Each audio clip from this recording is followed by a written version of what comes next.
Hey guys, welcome back to the channel. This is story about what if Naruto kills his emotions part 1. Before I start, please do support for more amazing content and comments for part 2. Do consider to subscribe my channel and share my video to your friends and check out the description as well. Let's start the video. It was with a heavy heart that Hiruzen Sarutobi carried the 2-year-old Naruto Uzumaki away from the orphanage for the last time. He had wanted the child to have a normal life, a normal childhood, but it seemed that his mistakes were the very cause that it wasn't to be, or part of them. Announcing the fact that the boy was a Jinchuriki was his biggest mistake. Thinking a single law would be sufficient to allow the boy to live in blissful ignorance was his second. But the strangest thing was that it seemed his plans were doomed to fail from the start because the boy wasn't normal. Now anyone would claim that the son of Minato Kamikaze and Kushina Uzumaki couldn't possibly be anything else but abnormal. They'd be right, but even that wouldn't be enough to conceive how abnormal the boy truly was. 2-year-old Naruto couldn't live in the orphanage because the caretakers hated him, but because everyone there feared him.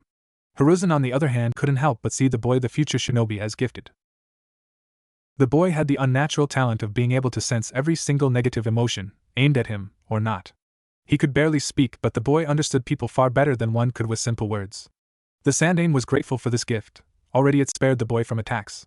But it was worrisome, because word had started to spread of this talent. It started simple enough, the boy crying whenever certain people approached.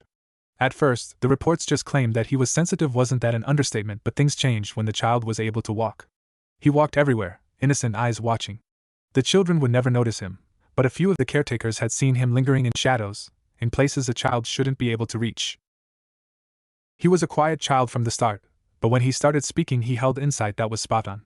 Shinobi children grew and matured rapidly, but Naruto was years ahead of the prodigies such as Itachi and Kakashi, even Orochimaru. His sentences were short and to the point, but they were coherent, factual, and they were delivered from the mouth of a babe. Even now the observing eyes of the Namikaze-Uzumaki Union stared at him silently. He could feel the gaze on his own face, and couldn't help but look down at the toddler in his arms. The appearance of Minato, the tenacity and intensity of Kushina. A perfect union of two premier shinobi. He thought of the tragedy of the deaths of the boy's parents, and realized his mistake too late. "You're sad because my parents died. You loved them." The voice sounded unnatural coming from one so young, and Sarutobi would have balked if he had not already read through reports of the boy's insight. "I love all of those within the walls of Konoha. Even you." The boy's eyes blinked up at him owlishly, and he nodded in agreement. This was almost getting too much surreal for him. "I'm sorry I scared them. I won't be going back there, will I?" So even now the boy had some perception as to the consequences of actions. He understood the nuanced regrets Sarutobi held within himself and connected that to the feelings he had unmasked inside the orphanage.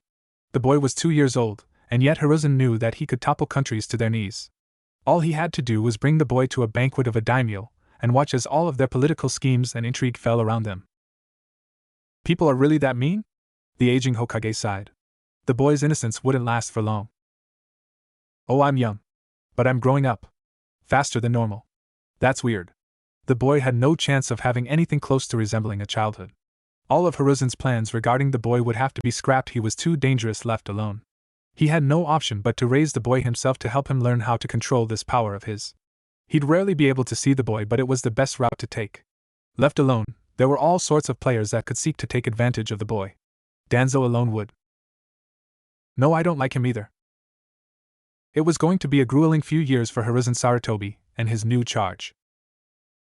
Kurama observed as his host was brought to the office of the one the humans called Hokage. He remembered the man from the night of his release, possession, and subsequent resealing. He was the second Hokage he had ever fought, and from what he remembered was close to his last prison. His time within Kushina was, painful. By design of the seal, he hadn't had much comfort in his tenure as her prisoner. Neither did they talk. As his second Jinchuriki, that had seemed to become the trend. Everything seemed to be going along just as his time inside Mito Uzumaki Senju had when Kushina had gotten pregnant. She wasn't the first Jinchuriki of the Kyubi no Kitsune to get pregnant, and so it wasn't really the first time that Kurama experienced the full gestation of a newborn growing inside of another living organism, but it was the first time that he wasn't raging mindlessly from his seal as the child grew. Being a chakra construct meant that there was always a slight curiosity that he held to the workings of the more organic lifeforms of the planet he inhabited when they weren't trying to seal him or enslave him for his power. As the fetus slowly grew, he had discovered that he could manipulate it minutely with his chakra, and that brought upon him wicked glee. He could devastate his prison for what she had done to him. But as he was about to, he realized that this new life, even if it was human, had committed no sin to anything. It was the definition of innocent. The words of his father rang through his memories, and he could not find it within himself to destroy it. That had been an extreme blow to his enjoyment. He was unable to attack the growing organism, and some of his interest in it faded away. Then one day, the boredom had grown so high that he inspected the baby again and identified a gene that led to a rather lackluster feature. Almost mechanically, Kurama instructed his chakra to correct the wayward gene. It was only after the fact that Kurama had realized he had inadvertently helped a human. His disgust with himself led him to spending a few weeks doing nothing but thinking of all the ways that humans were pathetic, weak, and terrible. But the child was none of those. At least, not here where he couldn't be tainted by those in the great world beyond. And it was that fact that sparked Kurama to pause and think of his current situation. He knew that it was only the cursed clan of Uzumaki that could contain him, but there was only a handful left of them in the world. There were no senju with the wood release. His container, Kushina, wouldn't live forever. The child was going to be his next prison whether the baby knew it or not. Kurama accepted this and didn't hold it against the boy. Indeed, it wasn't his fault the status of the outside world. He was just as much a victim as Kurama himself was. That made him pause again. The child was going to be his prison.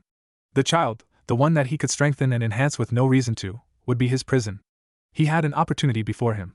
He could shape it so that the boy was strong. That the boy grew wise. That the boy would be above the depraved around him. He could enhance him so that he could sense the evils around him. Of course, none of these powers would be able to be at their fullest until he was sealed into the child, but he could lay the foundation for his tenure right now. So he set to work. He would make his next vessel worthy of being such. He'd gift unto the child a great advantage over any fellow human shinobi or not. Kurama's work was increased as he began to look forward to the day he'd be able to speak with the child. The one he'd had as much a hand in growing as the boy's own mother. At first he desired to form a more suitable and comfortable prison, but, towards the end, Kurama had realized that he had grown affectionate for the babe. And the day grew ever closer to the day of his birth. And what a catastrophe it had been. Sealed within the child within Naruto upon the very day of his birth was a boon to Kurama, but he knew it to be a tragedy to the boy. It took a day to get used to his new prison, the work of the damned Yondames slowing his work even further. But he had nothing but the best of intentions towards the boy now, and he was assisting in the seal's function, so he wasn't stopped. The foundations he had laid were immediately acted upon and built upon. The boy would know all the evils of man, a monumental burden to any normal human, but this one would need it. He needed to have it to understand Kurama. To know that the Kyuubi's rage was justified, but not endless. That his hatred was born of fear, frustration, and regret. That was the only way to make the boy understand. The only way to ensure that his prison would be a friend. While being summoned to his Kage's office was not a new pastime, it was unfortunately still one that he was struggling to get used to. His sensei's office was still the same.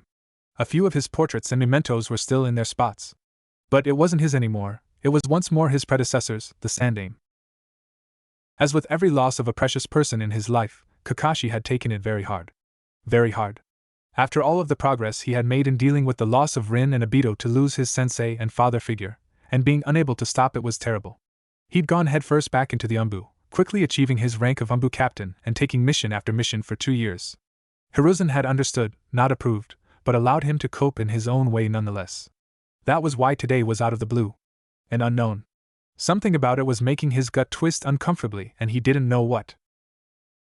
He jumped upon the windowsill and came face to face with the blue eyes of Minato. Kakashi stopped dead in his tracks and couldn't help but look at the blonde hair and innocently inquisitive look that stared back and think upon Minato. His leader, teacher, father. You miss your father? My father. Kakashi's blood ran cold, and the surprise kept the lid down on his instincts to push away. The boy Naruto, for who else could it be, was still looking at him, seemingly staring into his very soul. He was so unsettled that he couldn't even decide if the boy could or not. You've lost a lot of friends. A lot of family. I lost my family too. I'm sad too. I don't blame you, Nisan. Kakashi could still say nothing as the boy spoke the truths he tried so hard to lock away. Was this his punishment for failing the boy? Having all his failures laid bare, to have judgment passed on them?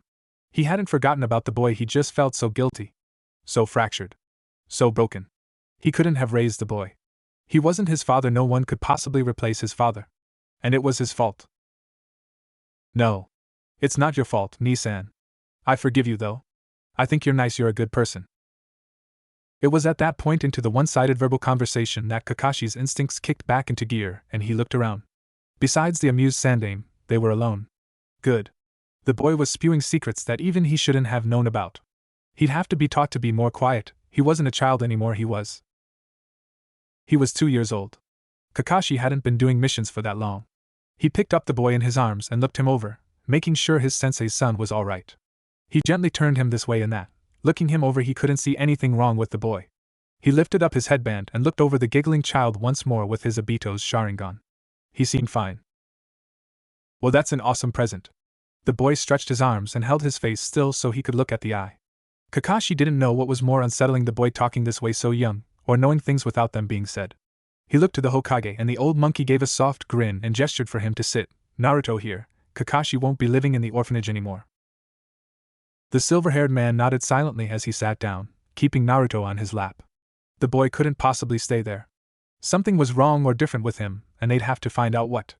Did Sensei leave anything that hinted at what could be the cause? The Hokage shook his head. I'm afraid that we're very much in the dark about what brought about this in our dear Naruto-kun. Perhaps it may have to do with his tenant. Oh no.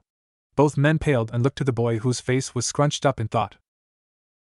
Something you're scared of is inside me? Well, Kakashi Hatake had learned many things, but how to censor his subconscious train of thought was not one of them. Not even his Sharingan could help him with that. Gods forbid if he started thinking about clandestine operations that the ANBU were so happy to perform. Naruto's face scrunched up like he had tasted something sour, and Kakashi couldn't even fake an innocent look as Hiruzen stared at him coldly. This would certainly take some getting used to. The Hokage sighed as he pinched the bridge of his nose. The boy is going to be taken care of by me. I'll need your support and assistance as I do so. Congratulations on your promotion. So that was the plan. If Kakashi was the ANBU commander, he wouldn't as frequently be off running missions and could spare some time to watch over the boy when the Hokage couldn't either. The plan was good, but there were sure to be times the both of them couldn't look after the boy. And when we're both busy, Hokage-sama? His question had Naruto gazing at the Hokage curiously as well, knowing that his answer was to be the identity of someone new Naruto would be meeting. I have a few ideas. Naruto stuck out his tongue suddenly, and made a gagging sound.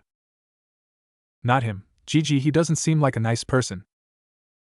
Kakashi watched as Sarutobi and Naruto seemed to have a discussion about additional supervisors and caretakers. The boy was amazing. Terrifying, even. The boy, if he could even be called a boy, was beyond gifted. It could be a Kekkai Genkai, but it wasn't from the Uzumaki. Minato was always perceptive, but even he wasn't anything this astute. How'd the boy do it? 1,000 theories bounced around Kakashi's head, and they all lead to the same conclusion. Naruto Uzumaki was special. The 2-year-old sitting on the Sandame's desk having a conversation, completely oblivious to the surrealness of the moment, was precious. He had to be protected. Kakashi had few friends, and no family. That was what his guilt had convinced him at least. He hadn't deserved getting close to the boy. He'd only bring tragedy to him. He knew better now. The boy needed safety and he needed guidance. Kakashi may not have been as old as the Hokage, but he was an expert shinobi at this point. The boy needed to be surrounded by those that could care for him. It was funny that it was Naruto's words that made Kakashi realize this. He needed the boy too. They were family. Minato was a father to both of them, in different ways. Kakashi had a purpose again. He'd teach and nurture his sensei's legacy. A warmth blossomed in his chest, and he smiled as Naruto began to giggle as Hiruzen once more accidentally thought of a state secret. Kakashi, could you take Naruto to my home and watch over him for the rest of the day? Hi, Hokage-sama. Naruto turned to him, arms outstretched, and Kakashi picked him up. The hands that had killed thousands of men quite easily gingerly lifted up the child and held him close. He may have been gone from the boy's life up to now, but that would change. Even if he couldn't constantly be there, he'd always protect him. That's what older brothers do, wasn't it? Naruto's eyes opened, and he looked around in wonder. This was not the bedroom that his new older brother Kakashi had left him in. No, this was some kind of dark place, and it was wet. A wet, dark place. Naruto stood slowly and brushed the water off his back. It didn't feel good, it made him feel not comfortable. The dark, wet place was also cold. That was too long of a name, though, the dark, wet, cold place. The not good place? Well, that was fine. He took his first few steps in the not good place, and realized that it was long. There wasn't a door in sight, and Naruto was starting to get scared. He slowly made his way down the hallway and gotten more anxious the deeper he went. After a long time he made it to a big room, where a big gate was. Beyond the gate there was something that was very, very large. Two big eyes opened in the darkness and peered curiously down on them. Most children would have been scared or at least unsure of the nature of such a being, but Naruto could sense it. There was a lot of bad feelings that the animal had. A lot. Too much for Naruto to single down, but there was only one bad feeling directed at Naruto. Fear. Fear of being alone? Hello, Naruto. Naruto blinked in surprise and took a few steps closer. He shyly looked closer and saw more details of the great beast as it slowly crawled further into the light. Hi. How do you know my name? I was there when your parents named you. The boy's face widened in surprise and he took a few more steps forward. You knew my parents too? Were you friends? No, they didn't like me. Oh.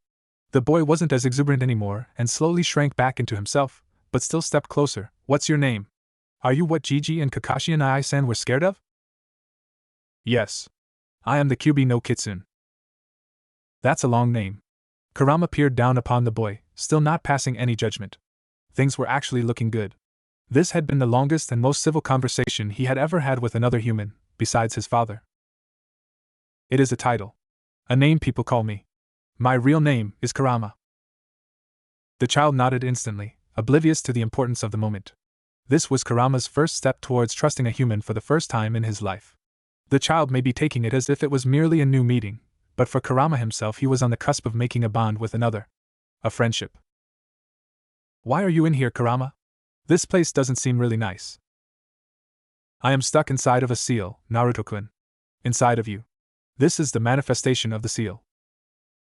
Can I change it to something nicer? The great fox blinked. He was not used to this. A large part of him still expected to be manipulated or taken advantage of. It was nice. Refreshing. Indeed. You can think and will the seal to change. If that's what you want. Well, this is your home, right? Do you like it like this? Kurama gave a toothy grin and shook his head. No, Naruto-kun. I am not fond of this sewer we find ourselves in. Sewer? So that was the shorter name for wet gold dark place. Naruto found himself nodding in agreement. He didn't like the sewer either. But he didn't like the orphanage either, and he doubted that Kurama would. Kurama was too big for people houses. And he was a fox, so maybe a park? Their surroundings rumbled and shifted. A great expanse of green grass and trees surrounded the two. In the distance were mountains, all of which had their own Hokage monuments, but it was impressive for the imagination of a 2-year-old. The boy was still learning about the world around him, it seemed. That was fine. Kurama could deal with having to look at the faces of 4 humans. Honestly, after Naruto left, he might take some joy out of firing a bijidama at 1 or 2 of the monuments. Suddenly, Kurama felt Naruto climbing onto one of his paws and he nearly flung the boy off in shock. As it were, he jerked slightly upwards, and Naruto laughed as if the bijou had done it to amuse him. He couldn't have foreseen this. The boy was laying down on his fur with eyes closed and seemed to be almost purring in contentment. I know you were scared, don't be. I'd love to be your friend. Kurama couldn't even reply. He didn't know what to say. He just looked at the boy for a second and then closed his eyes and laid his head down. He felt the boy climbing up his neck and flopping down to lay on top of his head. All things considered, he could get accustomed to this. In the 2 years that Naruto Uzumaki had made his home at the Sarutobi clan compound, something always seemed to be happening. Whether it was other Sarutobi members talking to him about his young charge walking the grounds in the dead of night seemingly talking to himself, to the boy walking up to other members out of the blue and conversing with them about their fears and grief. Just as things started to be settling down, the boy had taken it amongst himself to start wandering around the village. There were quite a few times where worried civilians had brought the boy to the Hokage tower after having seen him wandering by his lonesome on the complete other side of the village. After the third such incident, and realizing that Naruto just wouldn't immediately be listening to his orders, he had decided that it was necessary for an ANBU squad to always be guarding the child. It was necessary. It was a protection of a future asset and a vital player in the village. Naruto would grow up and he would change things. Of course, Inu wasn't able to constantly be a part of the guard, but the ANBU commander joined in from time to time. The honor usually fell to Cat, Weasel, and Boar. It was amusing to hear their first report. How the boy always seemed to sense their presence, and would look for them. After a few hours of them constantly moving around and almost dancing away from his sight, the boy seemed to pause as if he realized that they couldn't be within his sight because of their job, and he never looked towards them again. Of course, the group knew that he was aware of their presence from the tells he subconsciously gave. It was infuriating to all of them, Weasel especially, at how their skills meant nothing in evading from the boy. Hiruzen realized that the boy was a perfect exercise for new ANBU recruits. It quickly became a normal routine for trainees to be tasked with guarding him and staying out of his sight. They always questioned why the exercise wouldn't immediately fail after getting caught once. They quickly learned that the boy was just too good. He seemed to recognize people after a few times of being near them, but he was always wary of new presences. Remedial Naruto guard quickly became an informal punishment. Of course, to the 3 regularly scheduled to guard him, it honed their skills. The 3 of them could not figure out how the boy did it, and Hiruzen had no intention of telling them. To be honest, he also found himself testing just how close he could get before Naruto would notice him.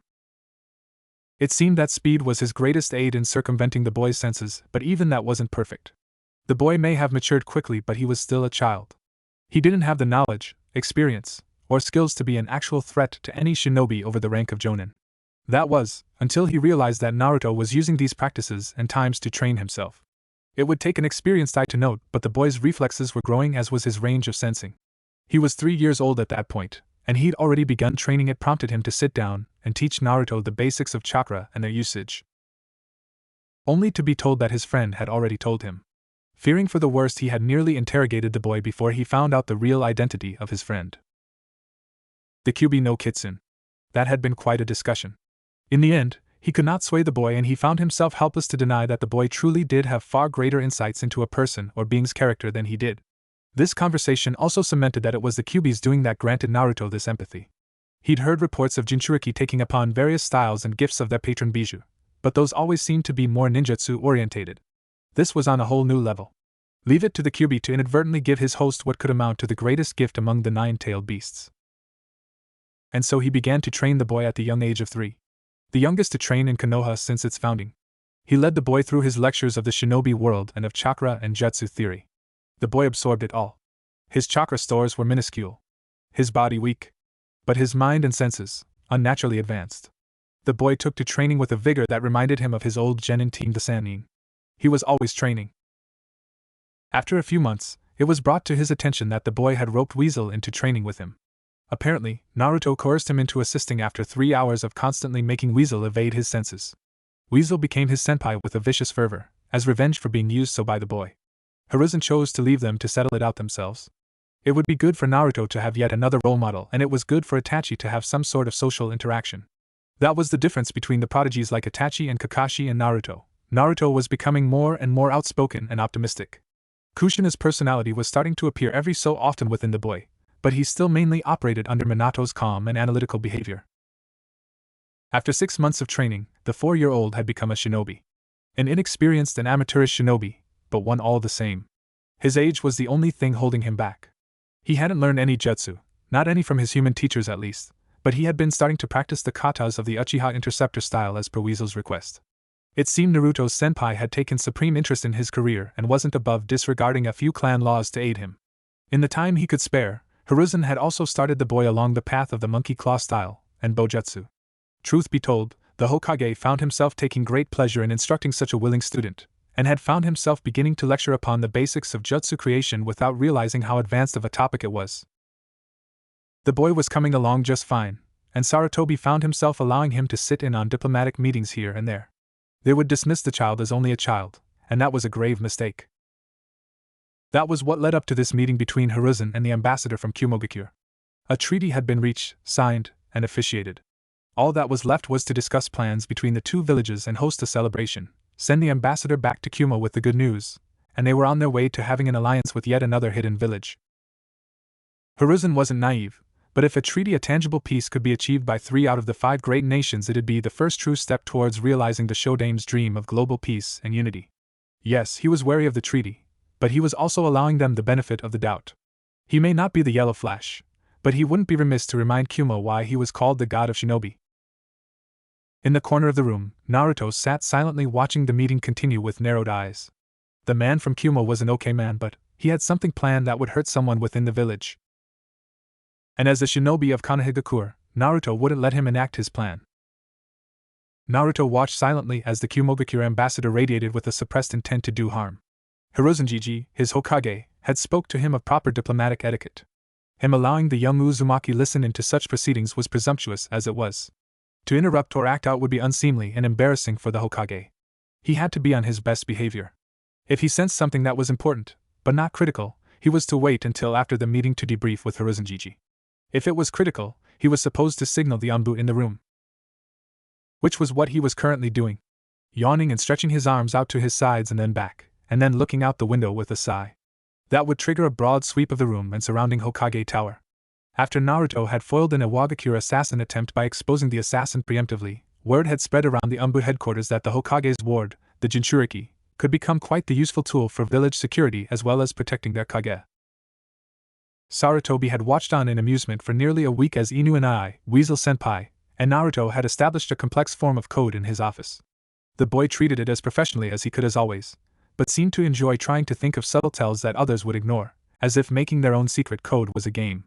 While it was true that many shinobi children did indeed play games similar, it was a unique experience to watch a child create such a versatile and useful code, one which veteran ANBU would learn with the same fervor as always, but watching them test themselves and try to decipher every movement the boy made, it made the old man happy. Naruto wouldn't have a normal childhood, but he was glad that he was happy. Or seemed to be, at least.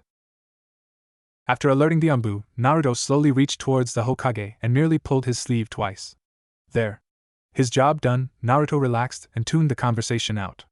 Now there was only one thing he could do: try to interpret the man's intentions. He closed his eyes and acted the sleepy child. He had to focus. Kurama-san had spent time with him to hone his senses, and even now he could feel the bijou watching him from the seal. The fox said nothing though, knowing that he wanted to figure it out himself. He could do this. The man was arrogant, he could feel his smugness and conceitedness slowly rolling from him in bitter waves. The man hated Konoha that was hidden deep inside at the moment. He hated the shinobi clans. He hated them for taking his younger brother's life? Yes, the regret of failing his brother somehow leading to his end was there, and that self-hatred fed deeply into his loathing for Konoha. The man was in constant pain, not unlike Kakashi and I. But he wanted vengeance. Hatred didn't drive Kakashi, but it drove this man. His confidence in himself, and his hatred for the clans, the shinobi clans, the gifted shinobi clans. Kumogakure's clans had a lack of Kekkai Genkai and had more kidnapping attempts on foreign shinobi than any other hidden village. Hiruzenjiji had told him as much in their lessons not but a month ago.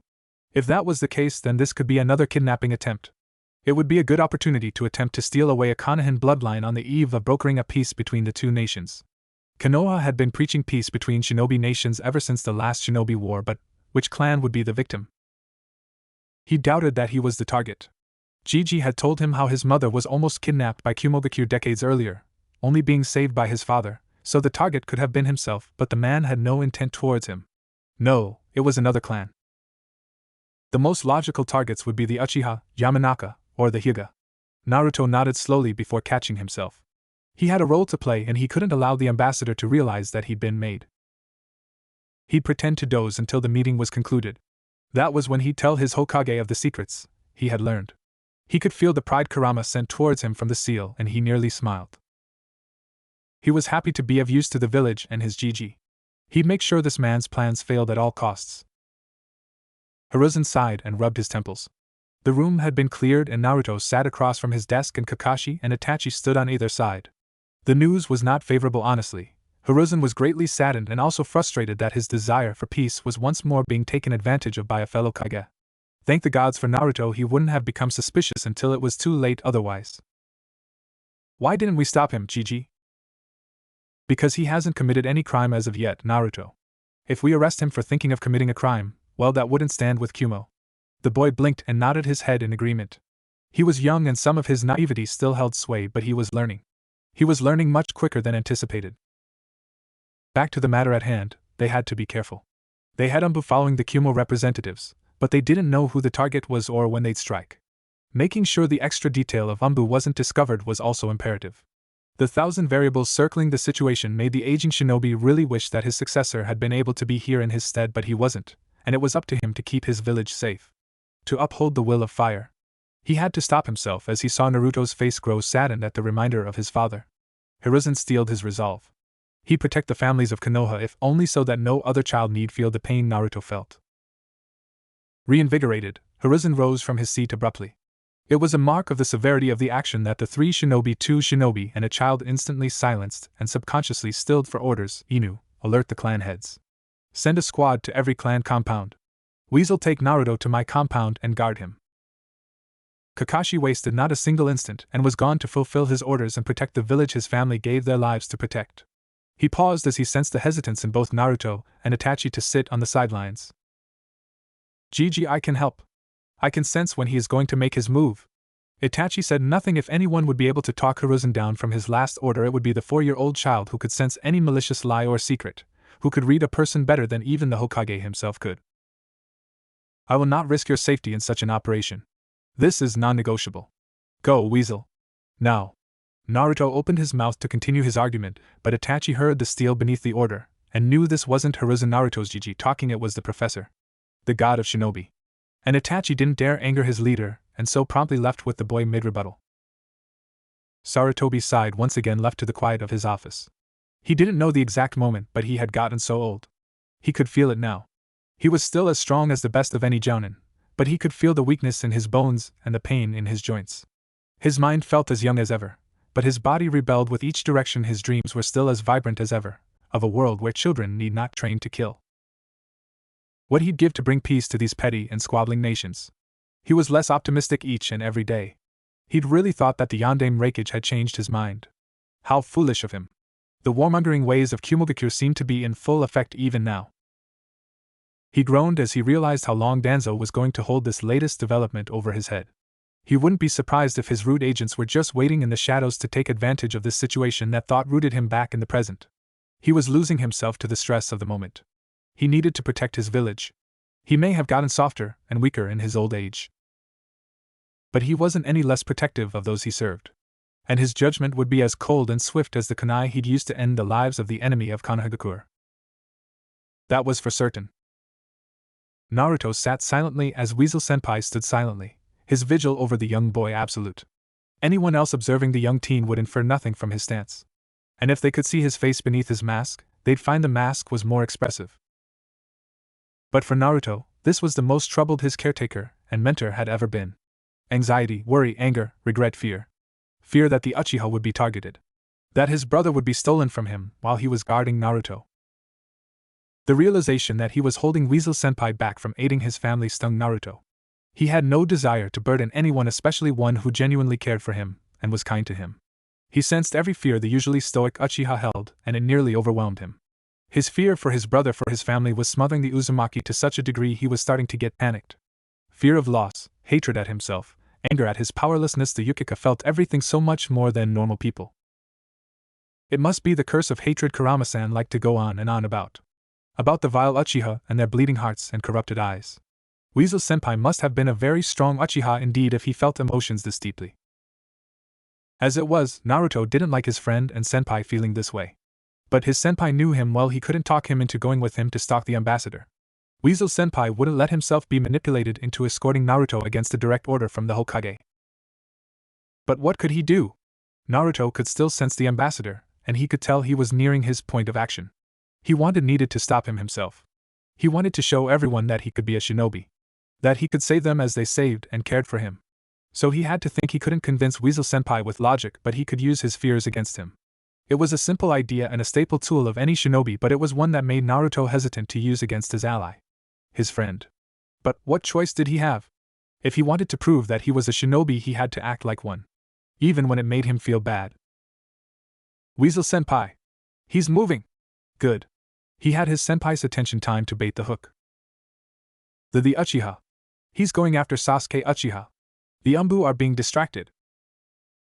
Naruto had never lied to Hiruzen, Kakashi, or Itachi. Never had he lied to any of his precious people. So when Weasel Senpai immediately leapt out the nearby window, Naruto didn't feel pride, he felt guilt. Overwhelming guilt. He'll get over it, kid.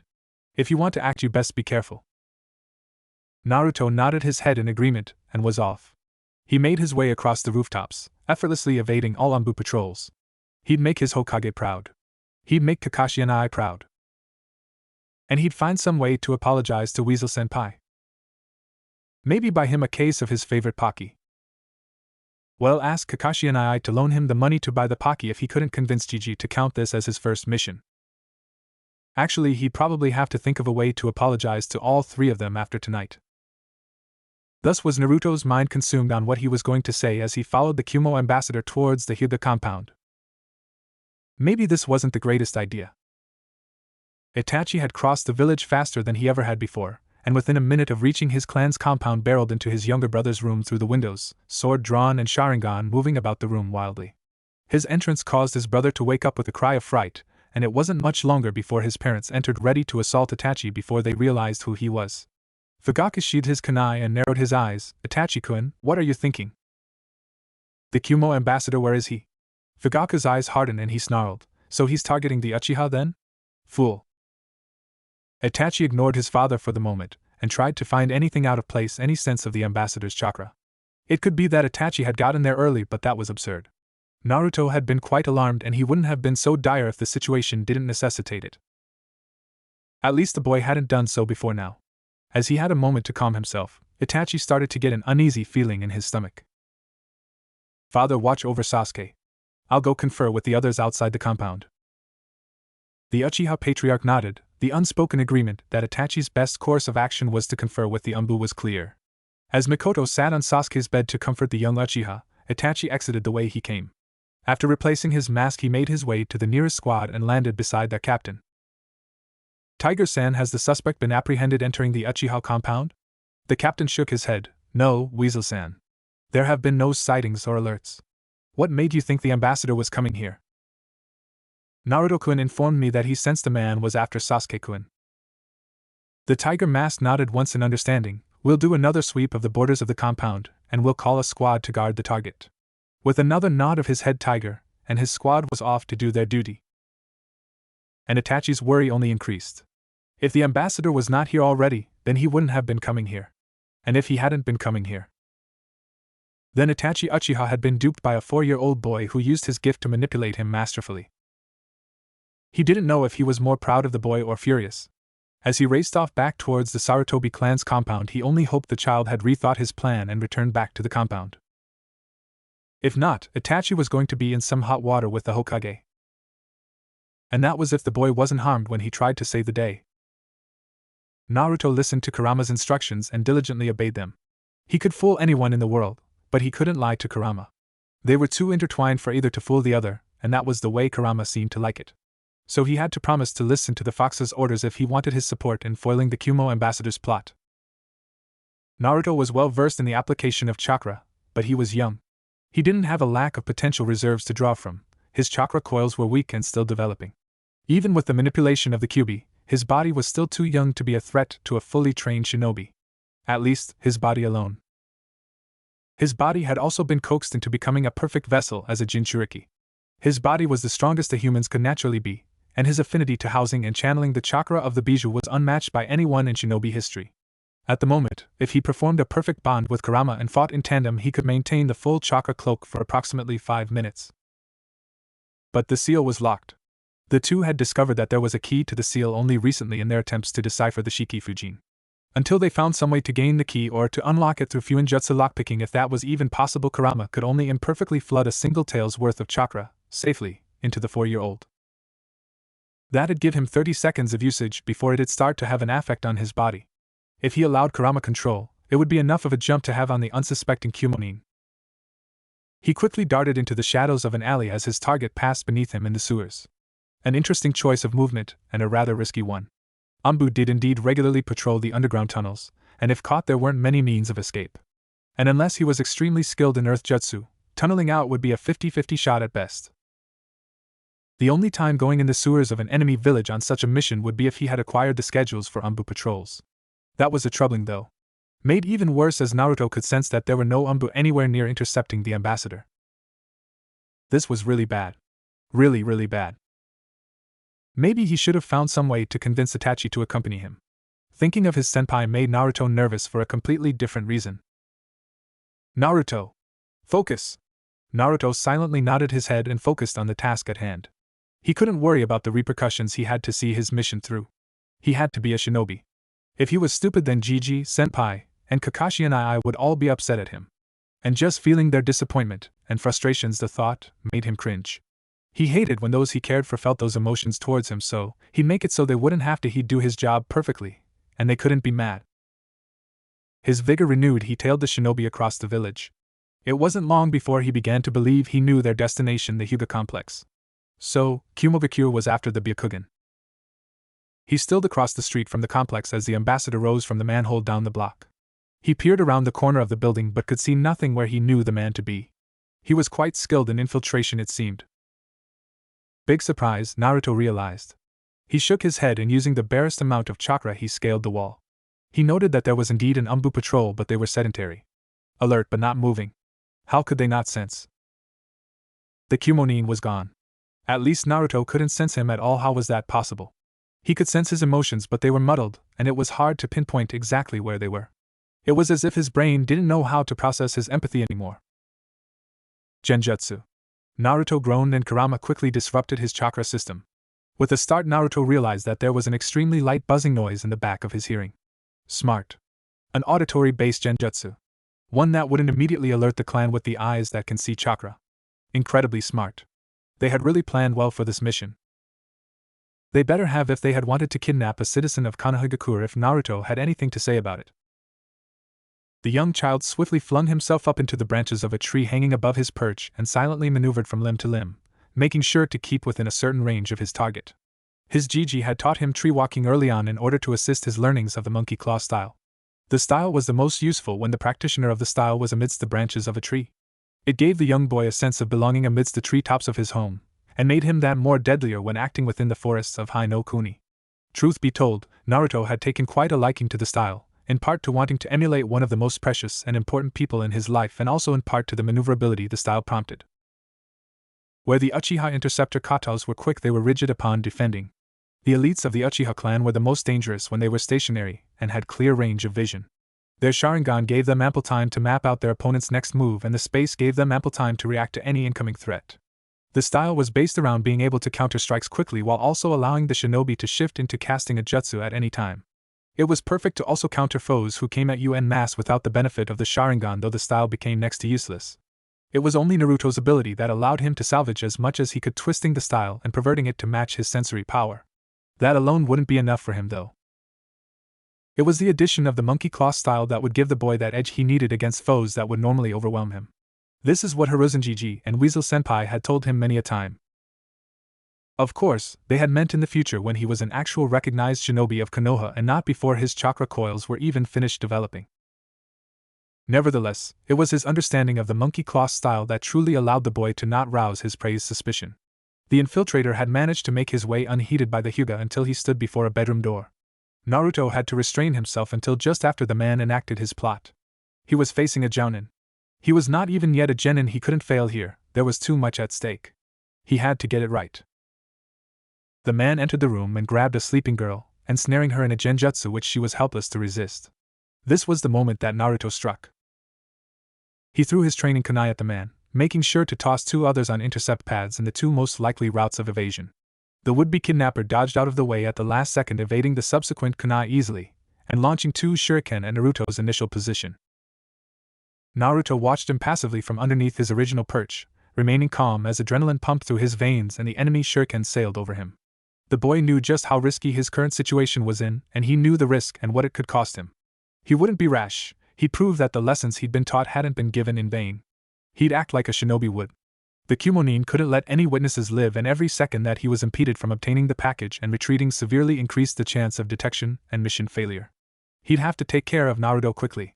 So he'd let the ninja come to him. So he waited. He didn't have to for long. The man blurred into his line of sight, and that's when Kurama flooded Naruto with his chakra. Naruto could taste the fear that suddenly flooded his enemy. He was a Kumogakure shinobi after all. He probably knew what Bijou chakra felt like better than any Konoha. That hesitance was what allowed Naruto to slash forward with his hand and strike with the chakra cloak.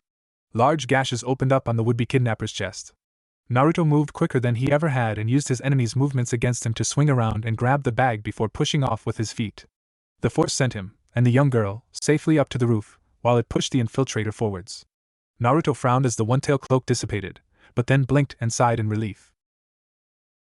The enemy nin turned around quickly, only to stare into the burning Byakugan of Hayashi Hyuga himself. The situation grew more dire as 10 other clan members stepped forwards from the shadows, all in the stance of the gentle fist. Surrender. Hayashi's voice was as calm as ever, but Naruto was nauseated by the emotions held underneath the surface. Naruto nearly jumped when he felt a hand rest on his shoulder, and he turned to see an identical, but less enraged, version of Hayashi. The man's eyes widened in surprise after finally noting who he was. Uzumaki-san?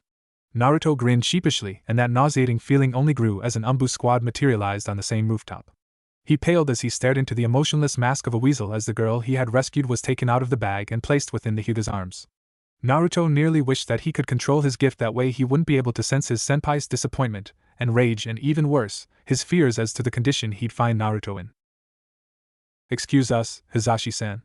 My squad will escort the prisoner to Ibiki-san, but the Hokage wishes to see Naruto-san. Immediately. The Hyuga nodded and glanced to Naruto sympathetically, and the boy could only gulp as they shined away. Naruto gloomily sighed as he slowly copied down the excerpt of the dangers of fighting a superior opponent from the ninja guide for the 50th time. He was halfway done with the second half of his punishment, and he couldn't decide which half was worse. Having to look Hiruzenjiji, Itachi-senpai, and Kakashi and Ai-san in the eyes and endure the sour waves of disappointment that oozed from them as he gave his debriefing or the menial and mindless task appointed to him. Even now he could sense Sarutobi-jiji eyeing him every now and then from his desk. He was broken out of his misery from the sound of a knock at the door. Hiruzen barely had time to call them to enter, before he had taken up the ceremonial position of a lower-ranked observing ward off to the side of the room.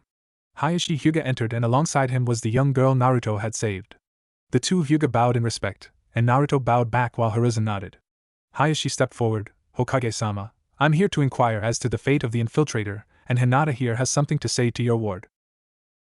He gently bent down to push the girl, who was hiding behind his leg, forward, and she looked down. Naruto could sense her fears of disappointing her father, as well as her fears of being made fun of for her eyes and being called weak. Her mind seemed to hate herself, already.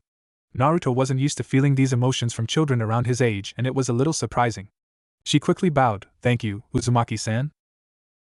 There was a short silence before her father lightly nudged her, and then she blushed in embarrassment and looked back to the floor. F for saving me. Thank you, sorry. Hayashi sighed, and the disappointment that he could not hide from Naruto made the boy frown. He schooled his features as he realized that the man had noticed and slightly frowned before he effortlessly assumed an emotionless mask. Naruto wondered why they didn't just model the ANBU masks after the face of Hyuga nobility. You have the thanks of the Hyuga clan, Uzumaki-san. Alongside my inquiries about the perpetrator, I'd also like to ask how you could detect him whilst my own clanmates were ensnared in his genjutsu. That is a clan technique, Hayashi, I'm sure you understand. Hayashi bent his head in acceptance, but Naruto sensed that Hayashi's pride was not satiated with that answer. And the Kumo ambassador, Hokage-sama? What is to be done with him? I will be sending him back with an escort to Kumogakure with a letter of his transgressions. The Hyuga's eyes didn't portray even an ounce of the rage Naruto sensed within him. This man was probably one of the best liars Naruto had ever met. The Raikage will deny any involvement, and will disavow and demote him. That's not justice. And a war over an attempted kidnapping is? If we return him, they can make no claims against us for breaking our treaty. He's alive and returned home. Kumogakure will be shamed, and they'll have to keep to the treaty and will have the higher moral ground. A political play? We give up justice to allow a fake peace. Yes. Naruto stiffened as the voice of the professor spoke for the first time that meeting. It is not up to man to pass judgment on our fellow men. Konoha gains more by following this path. There was a terse silence before Hayashi bowed one more time and left, Hinata quickly bowing as well and running after her father. After the door closed, Hiruzen sighed and relaxed into his seat. He thinks you're being weak. Thank you, Naruto-kun. You're afraid that is the case as well. The old man sighed once more and turned to look out at the village. Naruto wordlessly joined him, having to climb up the chair to be able to look out the windows. The sun was starting to set, and a light breeze made the treetops dance in the waning light. The village looked peaceful and beautiful. Naruto felt the Sandaime looking at him, but he couldn't tell what he was thinking. All he could sense were his fears and regrets swirling somewhere in the background, not currently at the forefront of the great shinobi's mind. I think you've done enough writing for today, Naruto-kun. I think it's important for us to start covering the politics of the daimyos, the 5 great nations, and the minor nations. Will start with the history of the warring clans era and go on from there. Hi, Hokage-sama. Hiruzen smiled. It was good to have a student once more. Kakashi lazily watched as Naruto leapt at him from the treetops. After another 6 months of training after the Hyuga incident, the boy was finally at genin level. At least in terms of physical strength. His chakra coils still weren't ready for continuous use, and it aggravated the child to no end. Kakashi, Itachi, and Hiruzen were all thankful for that fact. It kept the boy from progressing too far too soon. If the Uzumaki child had his way, he'd be on a genin team by now, if not apprenticed under one of his 3 mentors. The boy was a warrior more intellectual than his father, and he was slowly becoming more spirited than his mother. It was quite terrifying, the thought that Naruto could potentially surpass the Hokage in a decade or less. The child was special, and Kakashi had the Hokage's permission to push and challenge him lest his mind wander to other pursuits. Naruto was to be kept busy and guided. Sarutobi was adamant about not creating another Orochimaru. In truth, Hiruzen had sent word to Jiraiya about the boy, but he didn't know if his old student had received the message or not. The Toad Sage had been pretty beaten up when Minato had passed and, like Kakashi, had dove back into his work to escape reality. Kakashi knew that the Sannin could return in a month or in 10 years. There was no way to know how much time Jiraiya would need away from Konoha. Kakashi leaned back as the boy swiped with a clawed hand and sidestepped the boy's left leg. He was getting faster, and that was good. Speed was a cornerstone of his preferred style, and having it be one of the main things to improve was imperative. He ducked another kick and leapt back as the boy attempted to swipe his legs out from under him. The boy instantly transitioned to respond to Kakashi's actions before he committed him, his speed and strength being the only reason. He was just too slow to hit the jounin. He pulled out his book and read half a page as the boy panted in exhaustion. They had been at it for 4 hours now. Kakashi was impressed, as always, but he wouldn't let Naruto know that.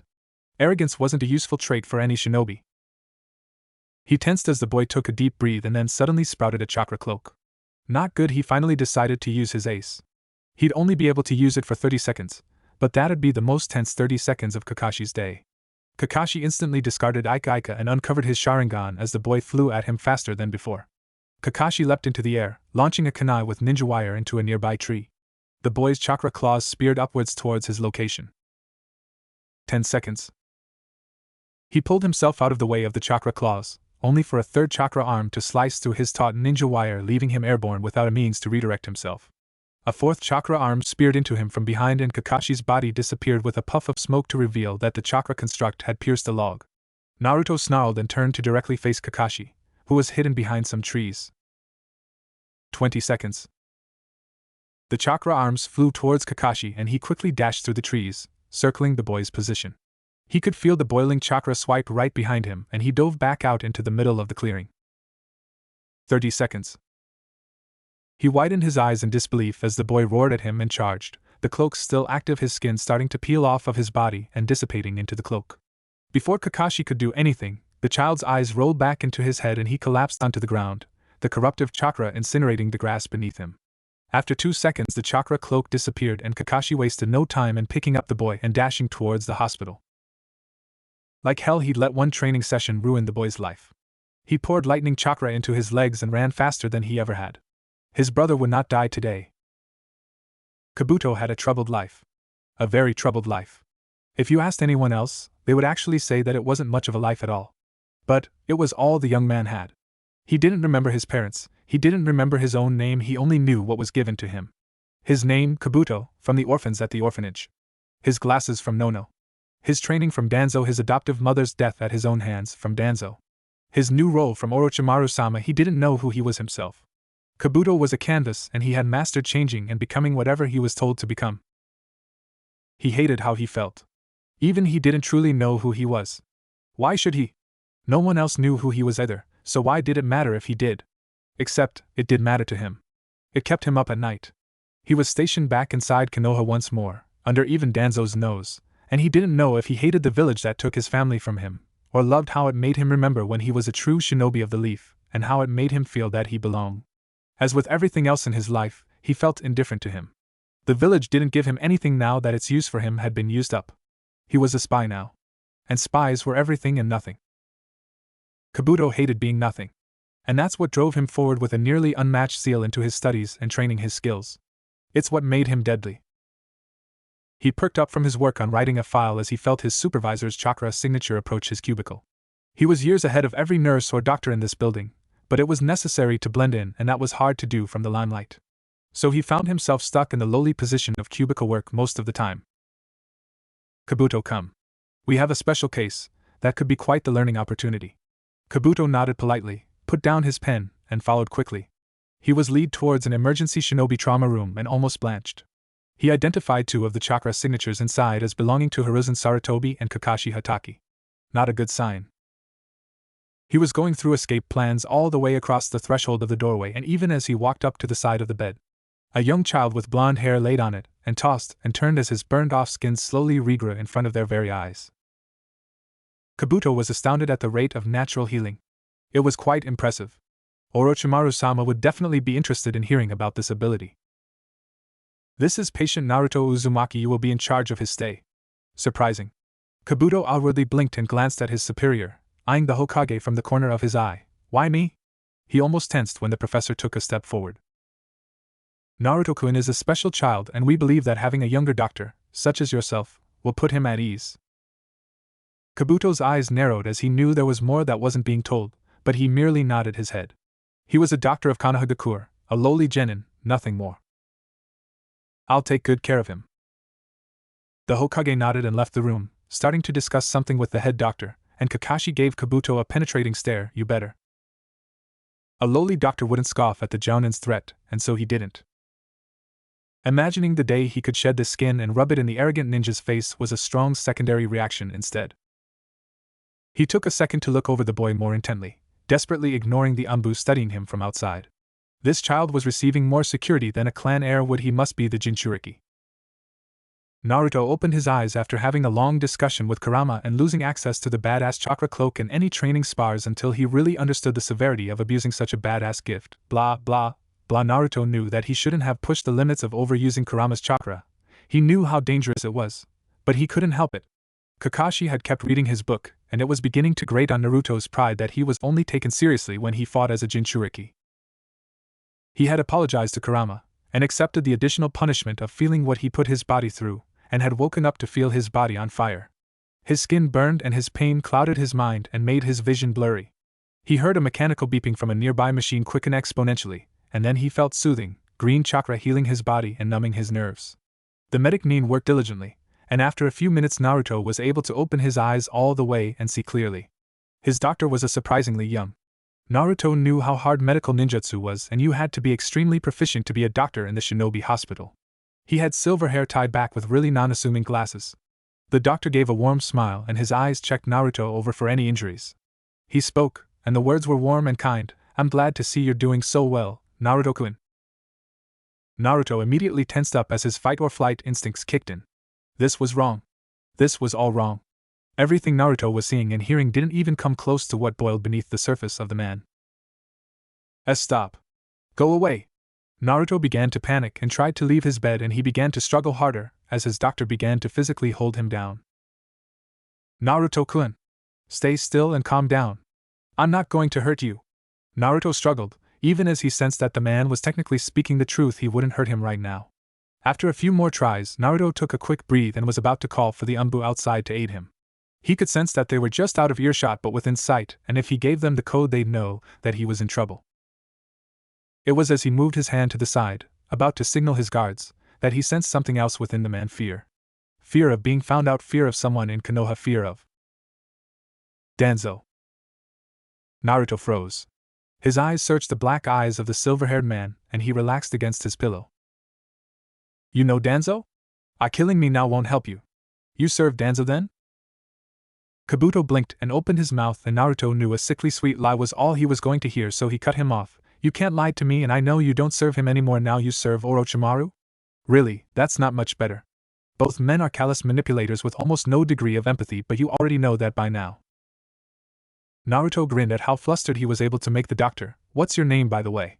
And remember, I'll know if you lie. Kabuto. Kabuto frowned after he introduced himself to the boy. The boy was uncanny. He definitely needed to report this to Orochimaru-sama. Oh. No, you won't be telling him anything about this meeting, Kabuto-san. Kabuto withheld the urge to snarl and instead smiled politely. Of course, Naruto-san. May I inquire as to why you believe that, though? The ramifications for you should you do so are just not in your best interests. The reality that a 4.5-year-old was talking to him in this manner nearly threw Kabuto for a loop in and of itself, but for the child to, somehow, believe to have the upper hand in this standoff was just insulting. Strangely, as soon as he thought that, the boy pouted and looked to the side. Geez, don't treat me like a baby, Kabuto-san. Or I'll tell Kakashi and Ai-san that you're a spy. The thought of being forced to tangle with Ataki inside of Konoha with no support at this time was chilling. Haha. Yen-ni-san is pretty scary to fight against. It's why I'm here. That made the spy pause. The child was already sparring with Kakashi Hatake? That was very interesting. Kabuto was starting to get an idea of just exactly what made the Sandaime so protective of the boy. It might not hurt to just go with the flow of the conversation and see what he could find out. Can you read minds, Naruto-kun? Are you part Yamanaka? Naruto rolled his eyes and sighed. No, I'm not Yamanaka, I don't read minds. I can't tell you what I can do though, it's an important S-rank secret. Kabuto's eyes shined with interest and Naruto leaned forward. Now it's my turn. Why would you want to work for someone who isn't going to help you find out what you want to know? The boy was pretty presumptuous to think his technique, whatever it was, could accurately pinpoint anything that would shake Kabuto. He prided himself on his infiltration skills above all else, and this child was going to find that out soon enough. Orochimaru isn't such a bad. The boy frowned once more and leaned back. I said no lying. I'm not. Orochimaru isn't a bad person. No, you think he is sociopathic and murderous. You're just impressed with his power. Don't lie. Kabuto frowned. He promised to help me. Kabuto's blood began to boil when the boy simply laughed. You know he isn't going to give you exactly what you want. And what do I want, Naruto-san? The boy frowned in thought and was silent for a few seconds. You want to know who you are? But that's crazy. You're just you. Kabuto's brain started to run into overdrive trying to figure out what he'd done wrong and what had given him away. At the same time he became suddenly overwhelmed at having his secret desires brought to the light. In no way had he even expected the boy to be that intuitive, and as the waves of stewing emotions reached their boiling point inside of him the boy blinked. Oh. That's what the problem is. Orochimaru can't help you in the way you want, Kabuto-san, for the same reason that Danzo couldn't. That's because they don't actually care about you, but about your service. I know, Naruto-san. But there's much more to my situation than that. Yes, your mother no? Naruto tensed as he felt the killing intent, and he hastily waved his hands in front of himself. Whoa. Whoa, I'm sorry. I don't even realize that I speak what I'm processing out loud. And he stopped as Kabuto lightly pushed him back down so he was laying down in his bed. Kabuto, for all his intelligence, had never even predicted the chance he'd have a conversation with a Konohan child about his life and problems. It was the surreality of the situation that allowed him to sit down, and it was his curiosity that pushed forwards. Can you sense emotions? The boy flinched, and he felt a smug satisfaction. At least he wasn't the only one whose secrets were being unveiled in this little chat. Well, not all of them. I can't say any more, though. You understand the importance of keeping secrets. Kabuto nodded slowly. He did. A silence grew between the two.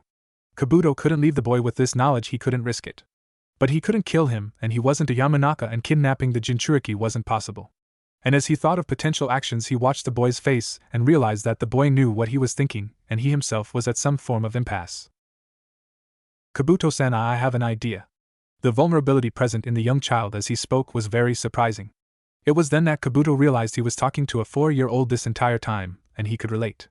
If Naruto had been left at the orphanage, then maybe Danzo would have recruited him, maybe. He nodded his head silently to show he was listening, and the boy looked him straight in the eyes. What if we made a deal? I know who you are and I can help you find yourself, and in return you have to defect back to Konohagakure. Kabuto blinked. It was absurd. A childish idea. Naruto-san, you do realize that I was a Konohanin before, yes? And that if I truly rejoined the ranks that Danzo would. The boy frowned and nodded his head tersely. I know what he would do. No, you'd report to me. And I'd tell Hiruzenjiji what you tell me. Ludicrous. Laughable. Insanity. And how would this benefit me? The boy smiled. Because you wouldn't feel the pain or hatred that you do, and I'd keep you safe. The final 5 words were said so innocently, but with such conviction, that Kabuto felt his will weakening. Logically, he should kill the boy now. Take the body and flee the village, but the boy, even in how he presented himself, he just reminded Kabuto of the orphans in Nono's orphanage. The longing to belong was there, and really, he was getting the objectively better end of the deal if the child could pull through on his promise. If he could somehow get sanctioned by the Sandaime, it felt crazy, but right. For the first time in years, Kabuto recognized the will of fire burning once more. He was quick to keep a lid on it, lest the boy realize how much he longed for exactly what was being offered. Instead, he just gave a polite smile. I'll think on it, Naruto-san. Tomorrow, we can discuss it more. What do you say? The boy gave a wide grin, as if he had just won some form of battle, and held out his hand. I think we're going to be great friends, Kabuto-kun. Perhaps we will, Naruto-kun. Kabuto came early the next morning to check in on Naruto, and was only slightly surprised to find the boy perked up and waiting for him. He had expected the boy to sleep longer, considering his age. It seemed that he should have known that he'd be disappointed. The boy started jabbering excitedly as Kabuto methodically examined his vitals. The spy had spent all night up and going over his options, planning for each and every eventuality. He came to the conclusion that he could not fool the boy. At least, he couldn't without additional data. It didn't seem possible to fool him, so he had to test the child. See just how insightful he really was. He paid half attention to the ramblings of the child as he reached in his coat for a syringe. It was filled with a low-intensity toxin, potentially fatal if not treated within 72 hours. He gave the boy a smile as he administered the dosage to the child's fore. The boy watched him silently as he injected the toxin, curiosity in his eyes. "Are you trying to kill me, Kabuto-kun? I thought we moved past this yesterday." The boy pouted and crossed his arms, and once more, Kabuto was surprised yet again. The child didn't even seem upset. "Of course not, Naruto-kun, but you knew that, didn't you?" The boy gave a sheepish grin, and Kabuto found that he actually did have a limit to his patience, and he was approaching it. "How long did you know that I didn't intend to kill you?" 10 minutes ago, when you entered the building, Kabuto-kun." Kabuto didn't know how to respond. This whole scenario was insane. There was no precedent in his experiences to take note from. He had wanted to test the boy, test the scope of his powers, and the whole thing had ended the second he had entered the building. He was slowly beginning to accept that the child was a prodigy to end all prodigies. At least, as far as sensory abilities went. "Do you want to be a shinobi, Naruto-kun?" He watched as the boy grinned, nodded, and spouted his dreams of being the Hokage. He watched for signs of childish delusions, weaknesses, or logical fallacies. He found none. At least, none below the surface. The child was energetic and rambunctious, but his eyes showed the real picture. No matter how bright they shined, there was an eternal gleam of insight that made Kabuto wary. He didn't know if that was relieving or just more worrying. "Naruto-kun, I think we should talk about our current situation." "I think so too, Kabuto-kun. You've been worried about it all morning. We need to talk it out, and then when you agree we have to start working on your lying." "My lying?" Naruto nodded sagely, his small head nodding in the oversized hospital gown accentuating the absurdity of the gesture. "You need to become a better liar if you're going to fool Orochimaru." "To fool Orochi?" "Yes." Naruto actually tried to get up. Kabuto quickly pushed him back down, but he couldn't stop the boy from ranting. "This isn't a game. I know what position you're in, and the only way for you to be safe from here on out is if the only person you can't fool is me. I can sense every negative emotion inside you, Kabuto-kun. I can tell how conflicted you are right now. Afraid, yes, afraid." The boy shut his rebuttal down before he could even open his mouth. "I can sense hatred in you. Lots of it. You look down on others, envy people for their happiness, their identities, but you regret what you've become. Not a lot. But you do. You've fooled yourself with how buried it is. But I can sense it. I can sense everything." The child sighed, and withdrew into himself for a moment. Kabuto could see the barest of twitches in his face, hinting at reflexive expressions forming, almost as if he was having another conversation. Although, as a Jinchuriki, it's entirely possible that the boy was never alone. Whether that was good or not was yet to be seen, but he was looking out for Kabuto's safety. The boy clearly already saw him as an asset. Kabuto wasn't comfortable with it. He had grown accustomed to serving people more powerful than him. People that thought they understood him, but they never did. Not completely. That was what gave him security. Should things not look good for him, he always had a backup plan, an escape route. He could strike before they could. They were stronger than him, but he could deceive them. This boy was weaker than he was, but he could not fool him. He didn't have that safety if he were to work underneath Naruto. He also was still not over the fact that the most unsettling person who would seek his loyalty was a child. There were many dangers that also came with following Naruto. The boy was a Jinchuriki. Whilst Orochimaru may not be interested in the boy yet, there was another man who thought he had made Kabuto his spy, Sasori, who had ordered Kabuto to be mindful of the topic of any Jinchuriki or Bijou. Sasori was part of some very secretive society or organization that could mean a large force of ninjas seeking the Jinchuriki in the future. Then there was the fact that Naruto was loyal to Konoha and had no real political clout to protect Kabuto. Until he did, then Kabuto's relationship could only ever be unofficial, and if he was found out it would be bad for both of them, though worse for Kabuto. And on top of that, the child was the son of the fourth Hokage, and there was no way that a Wagakure was going to let him live for long. It would be suicide. Kabuto gained a grip on his thoughts as they quickened in pace and intensity. The boy was watching him, and Naruto had given away crucial information earlier on. The boy could sense every negative emotion. It was only safe to assume that Naruto had sensed Kabuto's every thought already. It certainly made communication much easier. Though he was finally starting to realize he truly couldn't lie to Naruto. That was also worrisome. What would you require from me? The boy perked up, almost as if he hadn't known what Kabuto would choose. Something for future deliberation. Well, I don't know. If you know stuff that might help Konoha or save lives, tell me? But if it's too dangerous, don't.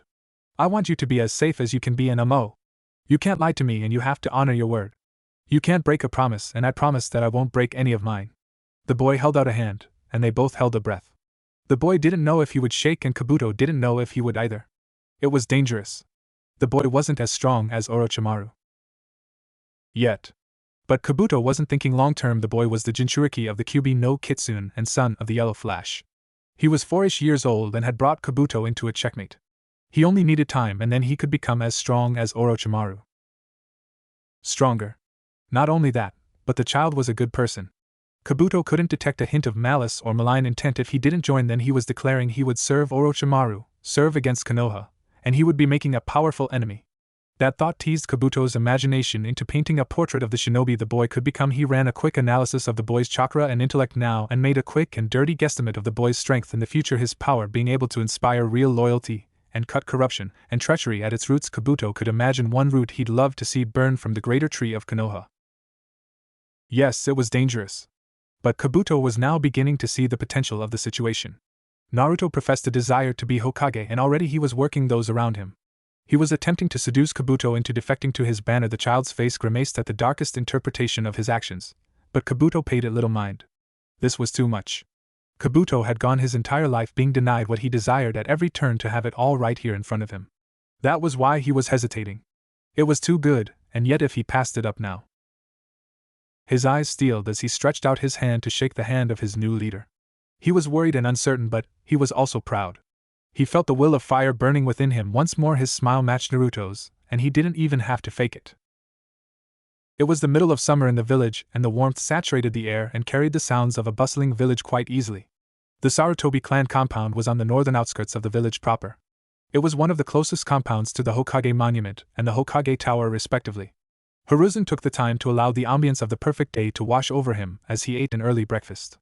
Talks with Kumogakure had picked up after their kidnapping attempt of Hinata Hyuga. The poor child was nervous for a while, but had seemed to settle down after a while. A tragedy that the shinobi world was still so uncaring to its children, its future. It had taken months, but the Yandame Reikage, was finally forced to commit to the treaty, lest their subterfuge be shown to the world. Shinobi being underhanded wasn't anything new, but getting caught was always just bad business, no matter who found out. It could be seen as a sign of weakness for Kumo, whilst being a sign of strength for Konoha. Konoha had even shown mercy and spared the infiltrator. All in all, it wasn't very enthusiastic to let the story leak out. So, they would be convening for a peace accord. He wanted to enjoy his time as much as he could before the trip. The odds of anything happening were slim, but every time a Kage left their village there was a chance they wouldn't return. This was what was the only thing troubling him, whether he should bring Naruto or not. The boy would be an incredible asset, and could further enforce a true accord, but he hadn't determined if securing a true treaty was worth revealing the asset they had in Naruto so early. Speaking of the boy, Sarutobi smiled from across the table as Naruto ate a larger-than-normal breakfast across from him. After having come home from the hospital, the boy was back to his normal self. The boy was a few months away from turning 5 and he had grown quite a bit.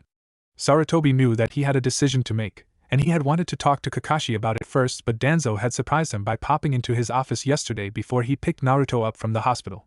It appeared the old Warhawk was starting to come to the same conclusion that Hiruzen had. Naruto should either enter the academy or go straight into an apprenticeship. Sarutobi had accepted that the life he wanted for the boy would never come to be. He knew the boy would beg to finally go to the academy, and he would understand what that meant better than anyone else his age, but still it was a heavy burden to force onto any child. That being said, he had no intention of letting Danzo take over his training. That was why Naruto was already looking at him with a face of pure excitement. There really wasn't keeping anything secret from the Uzumaki. Really, Gigi? I can go to the academy, or? Yes, Naruto-kun, which do you think would be a better choice? Naruto hummed to himself and thought. What do you think, Kurama? I think you shouldn't wake me from a nap to answer a silly question. You already know everything that school would teach you. Naruto nodded along, a small frown indicating how hard he was thinking on the matter. Yeah, but I would be able to make friends join a genin team.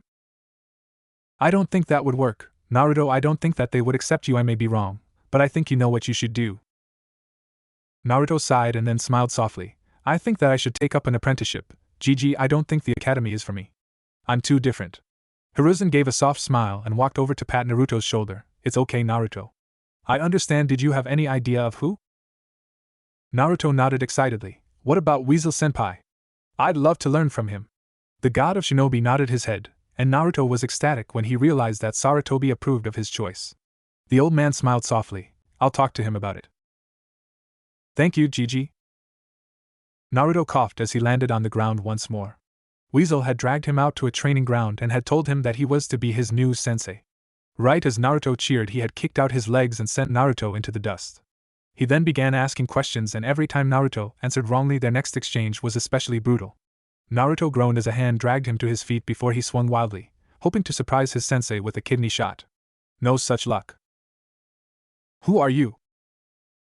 I am Naruto Uzumaki. Kick. Dodge. Jump. What guides your blade? The will of fire. Backflip. Kicked in the stomach, spring off the ground. What are you, Naruto? The weasel mask he once associated with safety and protection appeared in his vision before pain blossomed from his chest as his sensei buried his knee in it. A shinobi. What is a shinobi, Naruto-kun? Naruto hastily dodged a right hook and threw a counter as he ducked. A soldier, Weasel Sensei. His fist hit nothing as his sensei leapt back. Dodge the following shuriken. Throw his kunai. Jump. Dodge. Jump. Attack. What does a shinobi fight for, Naruto-kun? A kick out of nowhere knocked Naruto on his side and he rolled to minimize the impact. Their Kage. He gasped for air as his sensei remained hidden until a vicious attack clued him in that he had answered wrong. Wrong. Their village. Weasel furiously barraged Naruto with attacks and only stopped when Naruto fell to his knees and spat up blood. The red dropped from his mouth and fell down onto the grass beneath it, and staining it red. We start the timer over now. Begin again. What are you, Naruto? A shinobi. Kakashi grinned as he watched his sensei's son idly drawing in the Hokage's office. Such thoughts of his departed sensei brought up his grief, and the ray of sunshine would always pause when he sensed those feelings, to look up and just smile at Kakashi. The boy, burdened with the loss of his parents, and being reminded by it constantly from Kakashi's memories, always tried to comfort his brother as his first reaction.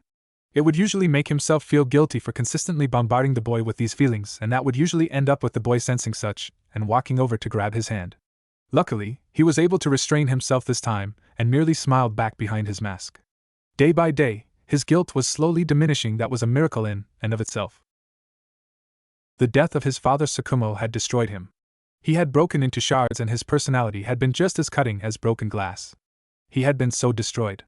It hurt, to this day, to think back on those memories. He had hated his father and dedicated himself to the lifestyle of the shinobi. It was only thanks to his team, to his sensei, Minato, that he ever got back to normal. Or, well, as close to normal as he could get. He had made quite a reputation for himself as a lazy, untimely, smut-reading pervert, and to be honest, he had been too lazy to actively try to change that perception. Which gave the lazy part of his reputation hold more weight than it should for any shinobi. That's not to say the death of his team, or sensei, had made him falter as a shinobi in any sense. He had never trained harder. The only reason he wasn't listed as an S-rank shinobi in any bingo book was due to the fact that he was the acting ANBU commander. He had a moment where he faltered after Minato passed, a period of time in which he let his grief consume him. It was thanks to Naruto that he was shocked out of it. The boy had done what no one ever truly had and eased his guilty conscience. That is to say, every time he saw the boy, the child would go out of his way to make him feel better, and it really worked. The man he was nowadays was stronger, and not just in terms of physical might or skill. He was stronger in spirit, and more than he ever had been. Minato, Rin, and Obito had taken a shattered ball of glass and had been able to smooth out the edges. Naruto had been able to reforge the glass and fill in his cracks. The child had made Kakashi whole in ways he never even knew he was empty. That was the power of the boy and why he had needed to get as strong as he could to protect him. If the boy hadn't have had his gift, he would have been content to remain stagnant, float in his grief, until the boy was of age to need a jounin sensei. He would have been content to leave the boy without interacting with him for more than a decade. It would have been a mistake, and all he would have to excuse it were cowardly defenses. Though if that had happened, Kakashi could admit that he wouldn't have been the best guardian for the boy either. He wouldn't have been a sufficient parent, and couldn't have looked after him solely, but he could have been an elder brother figure, much that he was now. It was a simple irony that after having the boy heal him of his past regrets, he would find his time spent regretting actions he hadn't taken, but might have. Of course, the boy was also very helpful in de-stressing Kakashi from the clutches of his new position. Leading an ANBU team and losing a member was one thing, leading every team, every loss could trace back to him. And whether the fault lied at his feet or not, Kakashi found himself helpless but to blame himself. He was a creature of guilt and grief. It was the natural action for him to take. Naruto made it all worth it. He would have fought against countries for his old team or Minato. He'd fight the world to protect Naruto. Thankfully, he wasn't the only person that was looking out for the boy nowadays. Hiruzen Sarutobi and Itachi Uchiha were probably the best caretakers he could have asked for to watch over the boy. Usually all three saw eye to eye. That's why when he disagreed with either of them, it was enough to get him a bit antsy. It's never a good thing for shinobi to get antsy. Today was shaping up to be one of those days. I'm serious, Kakashi. I'm bringing Naruto-kun with me. The Hokage was going to the summit to meet with the 4th Raikage, and he wanted to bring Naruto with him. Now this put Kakashi in a situation he never thought he'd be in. He never imagined that the Hokage himself might be a threat to Naruto. Before he could pull the brakes on his subconscious, he had already gone through contingencies of grabbing Naruto and going rogue. It wasn't ideal, but if his leader was going to recklessly endanger Naruto now, then he'd only be more brazen in the future. It was only Kakashi's trust in Hiruzen that allowed him to break through that train of thought to allow the Hokage to say his piece. He wasn't so naive as to not immediately associate his commander's smile with the god of shinobi, having guessed what had just ran through his mind. It was filled with pride at how far he'd go to protect Naruto, but he was lucky the Hokage was merciful. His behavior had bordered on treason. He couldn't protect the boy if he was executed for his thoughts. Of course, Naruto chose that moment to grab his hand, and he realized that he had needed the additional comfort from the child anyways today. Oh, these sweet, little ironies. Could Itachi-san not watch him? Naruto cocked his head to the side. Weasel-sensei's name is Itachi? Whoops. The Sandaime sighed and pinched the bridge of his nose as Kakashi chuckled sheepishly. It was a minor flaw, but he let down his guard around Naruto. It was minor, but it was still a flaw. Itachi is out on an assignment. I will be taking him with me so that he can learn about diplomacy and see some more of the world that lies beyond our walls. Danzo has also been showing an increased interest in the boy. I won't leave him unwatched. Kakashi nodded and immediately relaxed. Better at the Hokage's side than vulnerable to the tender mercies of Root. Poor Tenzo hadn't yet fully recovered from his time as Kino, and he knew that Team Ro was doing well under Itachi's leadership, but he missed seeing the Mokuton user regularly. Perhaps Naruto could help Tenzo heal as he had Kakashi. Actually, the boy might helpful to healing all the ANBU, being able to accurately pinpoint each individual's problems more efficiently than a Yamanaka could. Honestly, the boy could become an honorary member. Running a few select safe missions with Team Ro would do the boy wonders with experience. More than he'd learn at the academy. He'd talk about that later with the Hokage. As you wish, Hokage-sama. Won't the Raikage be suspicious of him accompanying you? Yes, which is why I think it's a good idea to create another persona for young Naruto-kun. Itachi-san has professed a desire to allow Naruto to work with his ANBU team in controlled settings. He can't do so as Naruto Uzumaki. Today was definitely one of those days, but maybe in a good way. I was just thinking the same thing, Hokage-sama. He'd need a code name. He turned to Naruto, who was still holding his hand and yet met his eyes with unnerving intelligence. What would you like your name to be, Naruto-kun? I'd like to be called Konoha. Kakashi blinked and Hiruzen let out a loud laugh. Kakashi chuckled. Naruto-kun, usually ANBU choose animals too. Actually, Kakashi, I think that's a fine name for him. Kakashi couldn't tell who had the wider grin, Naruto or Hiruzen, and he doubted even his Sharingan would clue him in. Hiruzen smiled as he handed Naruto a blank ANBU mask. The only defining feature of it was the symbol of Konohagakure upon the brow and its 2 eye holes. It was smooth and featureless, and lacking anything else made it unnerving. It was definitely one of a kind. The boy was ecstatic as he took it in hand and put it on his face. It fit snugly, and he looked up to meet Sarutobi's eyes, and Hiruzen couldn't stop the pang of both pride and sadness at the sight.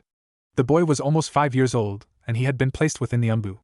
Disregarding that it was a special placement, and was in no way a fully fledged member, the history books wouldn't remember that. They'd remember the fact that the Sandaime Hokage, in a time of peace, placed his predecessor's 4-year-old son within the most twisted branch of the Konoha military body. That was the objective fact. The youngest member to ever join ANBU was now 4 years old. And it almost broke his heart, but it was the best choice to protect Naruto. ANBU were the elite, and they were a family unto themselves. Whether you were active or retired, Once you put on the mask, your family grew exponentially. They might not be his friends, or respect the boy yet, but they would die for him. They would have died for any civilian or citizen of Konoha, but they'd be more aware of him now. They'd be watchful, if not only to make sure he lived up to the new brotherhood he belonged to. ANBU was for life. And Naruto needed that protection. He needed the might of Konoha at his side at all times until he could protect Konoha with only his might. There was the blood of a Hokage within him, and a bijou in his belly. Naruto was special. That was what let Sarutobi sleep at night. The boy was trembling with joy, but did not give any childish exclamation of joy or pride. The boy had been painfully observant of the ANBU over the past few days, forgetting that his gaze forced the ANBU to relocate if they were hiding. Hiruzen was amused to find that the ANBU had discovered 12 new hiding spots within his office over the span of an hour. Not that it lasted long. But, after Hiruzen gave a quiet cough, the boy had jumped and realized what he had been facilitating: ANBU musical chairs. He hadn't missed his guard's sighs of relief. Word had quickly made its way through the ANBU and they more or less knew what was going to happen. The Hokage's ward was going to become an honorary member, and even run missions with the esteemed Team Ro. It was almost ludicrous if those rumors hadn't been spread by Inudano himself. Sarutobi was nearly exasperated. Over the course of 2 days it seemed as if almost every ANBU had circulated through the office to get a first impression of a boy. They had then been shocked to realize that the stories of Team Ro and a few others about the boy had been true. His sensing abilities were unimaginably powerful. Not a single one had been able to hide their presence, though a few had evaded his sight. The boy was still somewhat susceptible to genjutsu, especially Kurama didn't deem the caster as a threat. The boy had eventually gotten bored of trying to find the ANBU agents but had answered the Hokage promptly and accurately each time he asked the boy how many were in his office at any given time. It was quite impressive. The ANBU thought so as well. Word had even spread to some of the lower-ranking shinobi, and Hiruzen had to have a talk with Shikaku Nara, the Jounin commander, about why stopping such rumors about a new ANBU initiate was imperative for the safety of Konoha. Once you piqued a Naro's curiosity, it was never sated. That being said, a few ANBU paid a remedial visit to TNI for letting such sensitive information slip. It was Naruto himself who was able to identify the guilty parties, and verify their identity when they came forward to accept punishment. Hiruzen still had it verified through other means. He had learned his lesson of trusting the boy too implicitly, even if it did bring a guilty pout on the boy's face. He never complained, knowing that was the consequence for lying to Itachi and going against the Hokage's orders once. He was relieved that the boy was already acting the part of shinobi elite, but it was a tad unsettling all the same. He reached down and placed the boy on his back and grinned as his young ward whined, "Gigi. I can run." "Yes, Naruto-kun, but you aren't yet as fast as me or my guards. I'd enjoy the break from having to run in the future. I may need you to carry me."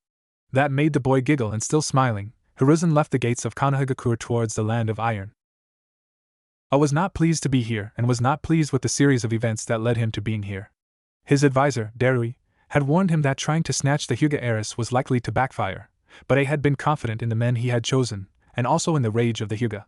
To be disappointed twice over was infuriating. More so was the Hokage's response. I had never been a true believer of diplomacy, believing military might to be the best bargaining chip, but even he could see how damaging turning down the Hokage's request would be for his village. As the Reikage, he was bound to do his best to protect them, even if it meant meeting with the old monkey. With him he brought Killer B and 5 ANBU. Normally, he'd have brought less, and not even brought B, but this wasn't just any diplomat. This was the god of shinobi. And he didn't believe the rumors that had been spread in the wake of the Yondaime Hokage's death. He knew Bijou didn't die. B had confirmed that fact. Konoha still retained the Kyuubi and were hiding it in an attempt to propagate the image that they weren't mobilizing their forces and honestly sued for peace between nations. It was a load of shit, and they didn't buy it. He entered the room the samurai were hosting the talks at and bristled. The Hokage had 2 ANBU guards behind him and an infant sitting beside him, masked with an unusual mask bearing the insignia of Konoha. I wasn't pleased to be here. He wasn't pleased to be forced to diplomacy. And he most assuredly hated being thrown off by the sheer gall of the smiling monkey sitting across from him. That feeling only increased as the child sputtered in shock, slammed his hands onto the table, and shouted at him, "The Reikage! Hokage-sama isn't a monkey!" Wasn't pleased. I was not pleased. Hiruzen could see that the second the Yondaime Reikage had entered the room. He had never known him to be a patient or diplomatic man, and it seems that some things hadn't changed. The man had brought a rather impressive guard to boot. He was rather content with his own guard, trusting in the expertise of Boar, Cat, and Konoha. It was a shame, That flush of pride he felt at the thought of an agent code-named as Konoha was overcome by a sigh as said operative gave in to his childish impulse to respond to some thought he was sure the Raikage had upon seeing him. Though, he thought he'd have gained more respect than to be referred to as a monkey from his fellow Kage even if that reference was in the privacy of their thoughts. Raikage Dano. I apologize on behalf of my subordinate's outburst. I'm sure that we could start these peace accords with an honest intent amongst ourselves to do our best to come together. It would be greatly beneficial for both of our villages. I gave a grunt and sat down at his seat, his right hand, a man listed in the bingo books as Darui, doing so as well. The samurai mediator sat equidistant between both parties off to the side, silent until any trickery began. I crossed his arms and leant forwards. I seek to come to a peaceful resolution as well, Hokage Dano. He's lying. Sarutobi made no movement that he had heard the response from Konoha beside him, but A's focus immediately shifted back to the unknown ANBU agent at his side. Having Naruto don this persona would be for nothing if they didn't employ his talents. They even had a perfect cover for him to be introduced this way to the Raikage. A was rash, bold, reckless, and hated politics. He would not be riled by a fellow Kage, but he'd fall prey to manipulation from someone he saw as inferior to his position. A position that Naruto could easily employ. As A bristled, Darui narrowed his eyes at the masked ninja alongside the Hokage. It seemed the Raikage's hand would not be so easily fooled. Excuse me? What is this, Sarutobi? Was this meeting not between the Kage of our villages? The large, shirtless man faced Konoha and growled, You shouldn't throw up baseless accusations, boy. Sarutobi took his time and slowly took out a scroll. All the ninja tensed as he unraveled and looked upon it, even young Naruto, to his pride. His eyes slowly scanned over the blank scroll and raised a brow. Is that so, Raikage Dano? You have no further plans to kidnap a child holder of one of Konoha's Kekkai Genkai? That was all he was told Naruto would need. A shinobi was to be a master of their body, being able to give no tell of guilt one way or another. Kages were steps above the mere rabble, holding all of their village's most valuable and dire secrets. Their minds were another matter. Some things can't be trained or controlled. Hence, why the Yamanaka before Naruto were so sought after and vital to counterintelligence. Yet, even the Yamanaka would struggle to pull the secrets out of the mind of a Kage. It was good fortune, then, that Naruto was not a Yamanaka. His abilities far outshone theirs. Naruto nodded, and Sarutobi wanted to snarl beneath his grandfatherly smile. He passed the scroll over to the boy, his eyes never leaving the Raikage. What intelligence did you gather in Kumo, Konoha-san? Those across from them immediately tensed at the casual admittance of infiltration and espionage. If only they knew the truth. They would find no trace of Agent Konoha within their ranks, and that would only make them believe it all the more. Naruto took the scroll and made as if he was reading off the empty parchment. In event that the Hyuga abduction was unsuccessful, the next operation would target the Uchiha clan, aiming for the youngest son of Fugaku. Sarutobi gave a sigh, acting as if the news wasn't surprising to him. He wanted to laugh at the gall of the leader across from him. The Uchiha. There had been wars started over less. Hell, the Hyuga incident was cause enough to start a war.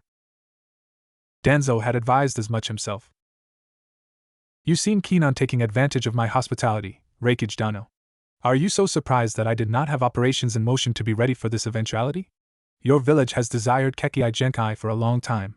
I also am becoming tired of being ignored in my quest for peace. I thought that I'd acquire leverage targets that would disable Kumo's stance as one of the Great Five. The boy slowly took out a brush and started writing names. Sarutobi marveled at the accuracy of his perceptions through merely emotion.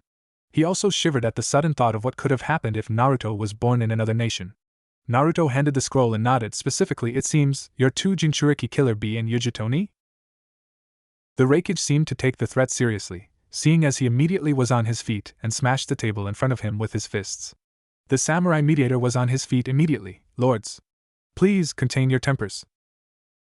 Sarutobi smirked, and that did little to calm his fellow Kage, of course. I would never threaten the life of a Kumo shinobi whilst in the middle of peace talks. Surely you know this, Raikage Dano. I don't appreciate having your spying attempts thrown into my face, Hokage Dano. Especially when you're gloating about them. Hiruzen shrugged and rolled up the scroll. I wouldn't have brought it up if there wasn't anything to mention. I was saddened that you still were not being honest with me, Raikage Dano. I had hoped to truly join our nations together. A sat back down in his chair, idly kicking the rubble of the table away from him. Darui seemed to sigh and looked away, but Hiruzen saw that his attention was now focused on Naruto. The treaty is still official, is it not, Hokage Dano? Sarutobi snorted and drew yet another growl from A. The treaty your ambassador ignored upon its commencement day, on your orders? Yes, it's still official. Whether I push for additional addendums in face of your violation of it is what this meeting is supposed to establish. If you break it, no shinobi village will entreat with you, you know this. And I have word that your daimyo is not so excited by this blunder of yours, Reikage Dano. I growled, but seemed to take the lie easily enough. It seems Naruto's performance and spot-on intel had thrown him off. You're just as insufferable as the Namikaze was, Sarutobi. Naruto tensed at the mention of his father, and Darui's eyebrow raised. Oh boy, that wasn't good. You'll find that the will of fire is quite an influencing ideology, Reikage Dano. Waved his hand dismissively. So, what is the point of all this, Sarutobi? I don't like you or your village, my village doesn't like your village, and you don't trust us. Let's just let the treaty stand and continue as we have? I want there to be peace, say. Even Naruto flinched from the voice that escaped the aging leader of the Leaf. The times were few and far between when Hiruzen Sarutobi lost his temper, but when he did, all that experienced it would remember it. He sighed for near the 7th time this meeting and sat back down. I apologize, Samurai-san, Reikage Dano. The samurai gave him a curt nod and grudgingly did the same. What would take it for you to believe me, Reikage Dano? Do I have to declare war to demand my wishes be honored? Is that what you wish? To test your mettle against Konoha? Do you think us weak? No, but when you come here and... I apologize, Reikage Dano, but I was not yet finished. I will give you a stark reminder, and I hope you listen to it. I am the Hokage, but you know I only have so much power. If you keep poking the sleeping bear that is my village, there will only be one answer. Though you may take it as a slight against your nation's pride, I urge you to remember there hasn't been a shinobi war that Konoha has not won. You are old, Hokage Dano, and the yandame is dead. I am the fastest man in the world now. I wonder how much your ninja would appreciate seeing what happens to their ranks when one that holds that title goes up against them. Kages don't win wars. You know this to be true. Don't forget the Sannin. I gave a laugh and leaned forward. You're right, perhaps I should seek out your old student that ran away, as Sarutobi? Naruto suddenly spoke out. He's scared, Hokage-sama. That was the tipping point. In a flash, A was in front of the boy, a fist barely away from his nose. He was staring at the boy blankly even as Sarutobi held a kunai to his kidney. If this child speaks one more time, you have no negotiating power here, Reikage Dano. What is he, a Yamanaka? Are you reading minds here, Sarutobi? Hiruzen gave a soft laugh and shook his head. There is no Yamanaka here, Reikage Dano. Just an inspired shinobi who holds true to the will of fire. Already training another successor? He looks a little young. Hiruzen nodded instead of disagreeing. He hadn't lied to himself. Naruto made a strong nominee for Hokage. But that was far in the future. Very far, if he had anything to say about it. He had not been excited to come out of his retirement, but the weight of age had been shaken off. He wouldn't allow his age to inhibit his decisions. He had to fight harder, to be fiercer than he ever was if he was to keep Konohagakure safe. It was one of the few instances that Danzo had actually approved of his choice. Reikage Dano, I think it's time to come to the meat of the matter. Let's talk about terms that will encourage both of our villages to work together, and eventually see each other as true allies. There should be no compromise between shinobi, Sarutobi.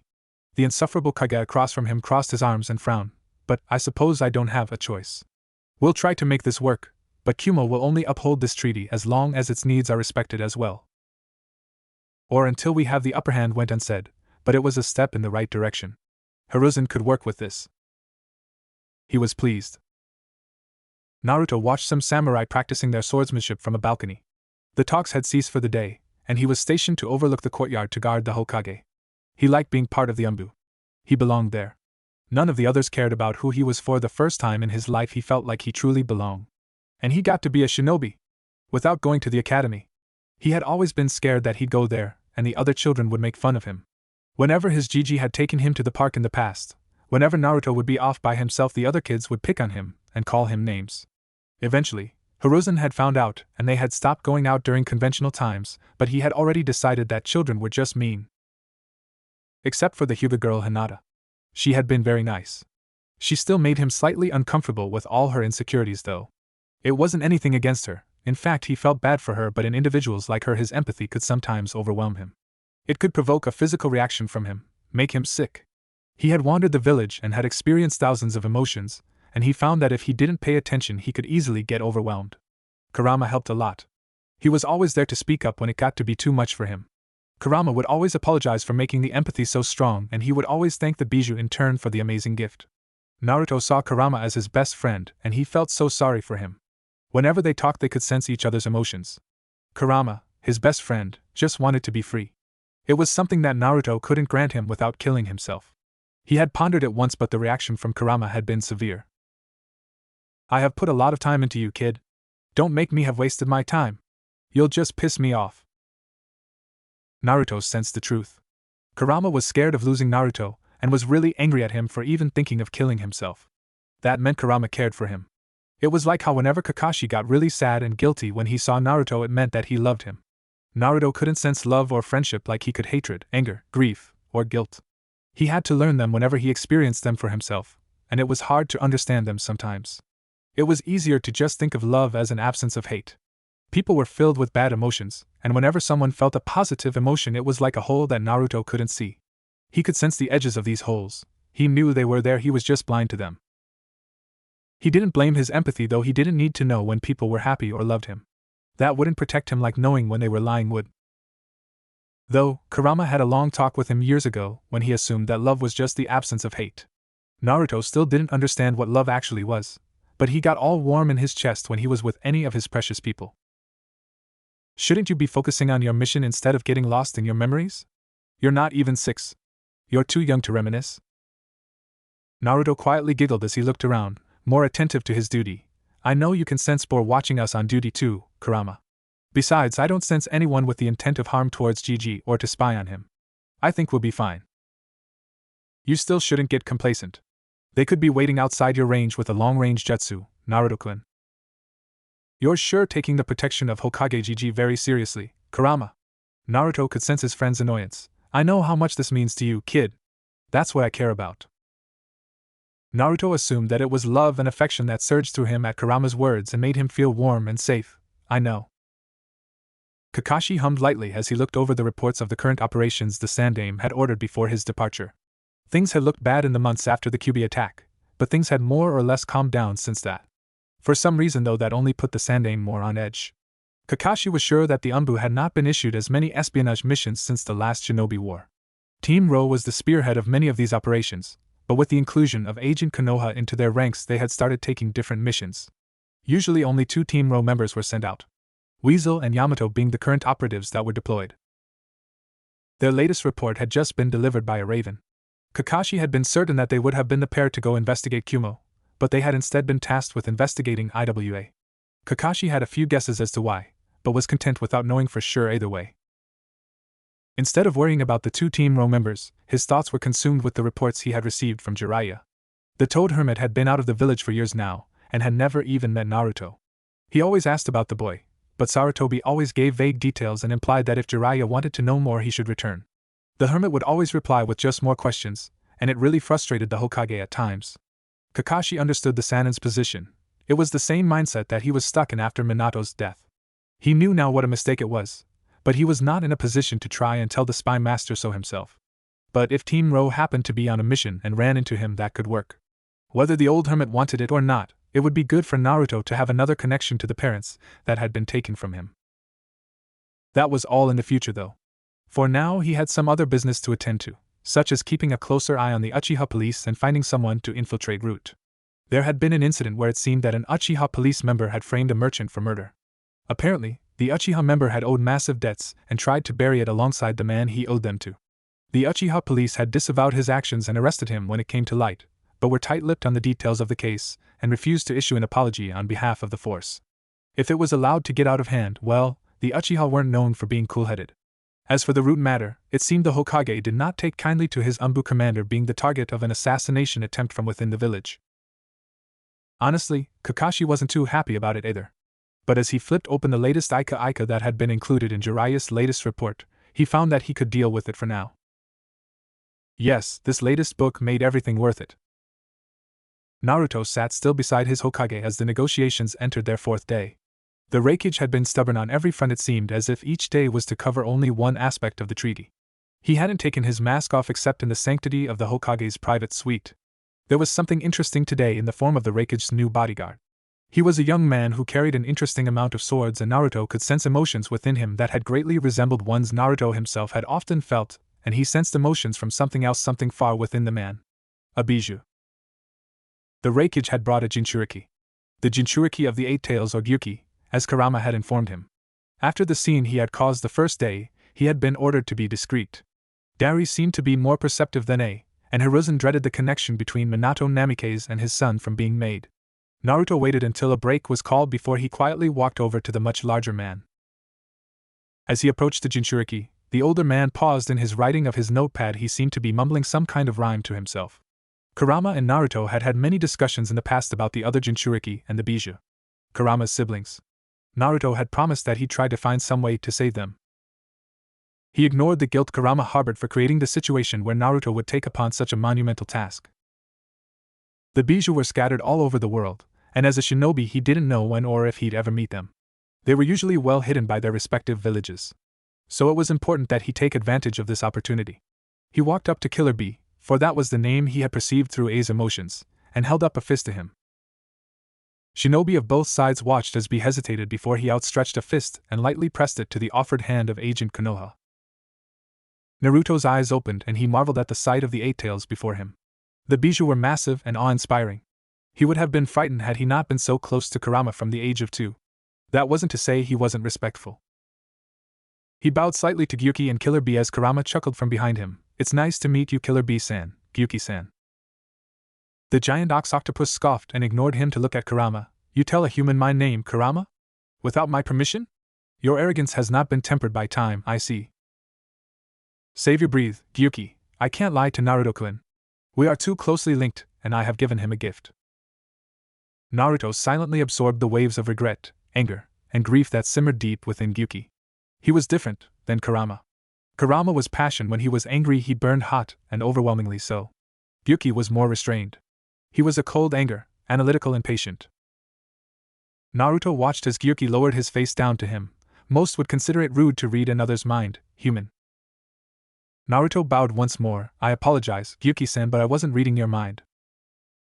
"So you aren't a Yamanaka? Glad I don't got to sock ya.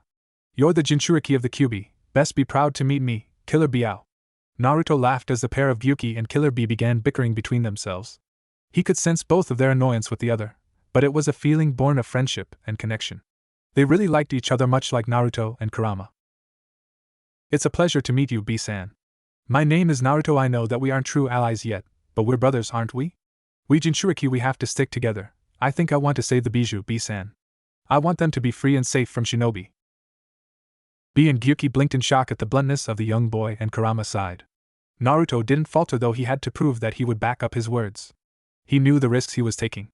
His Hokage wouldn't understand and it could potentially put him in danger, but he had to take advantage of this opportunity. As Killer Bee grinned widely, Naruto didn't even have to use his empathy to understand that he had found a kindred spirit. "How old are you, you bold son?" Over this time Bee was able to dodge the tentacle that aimed to slap into his head.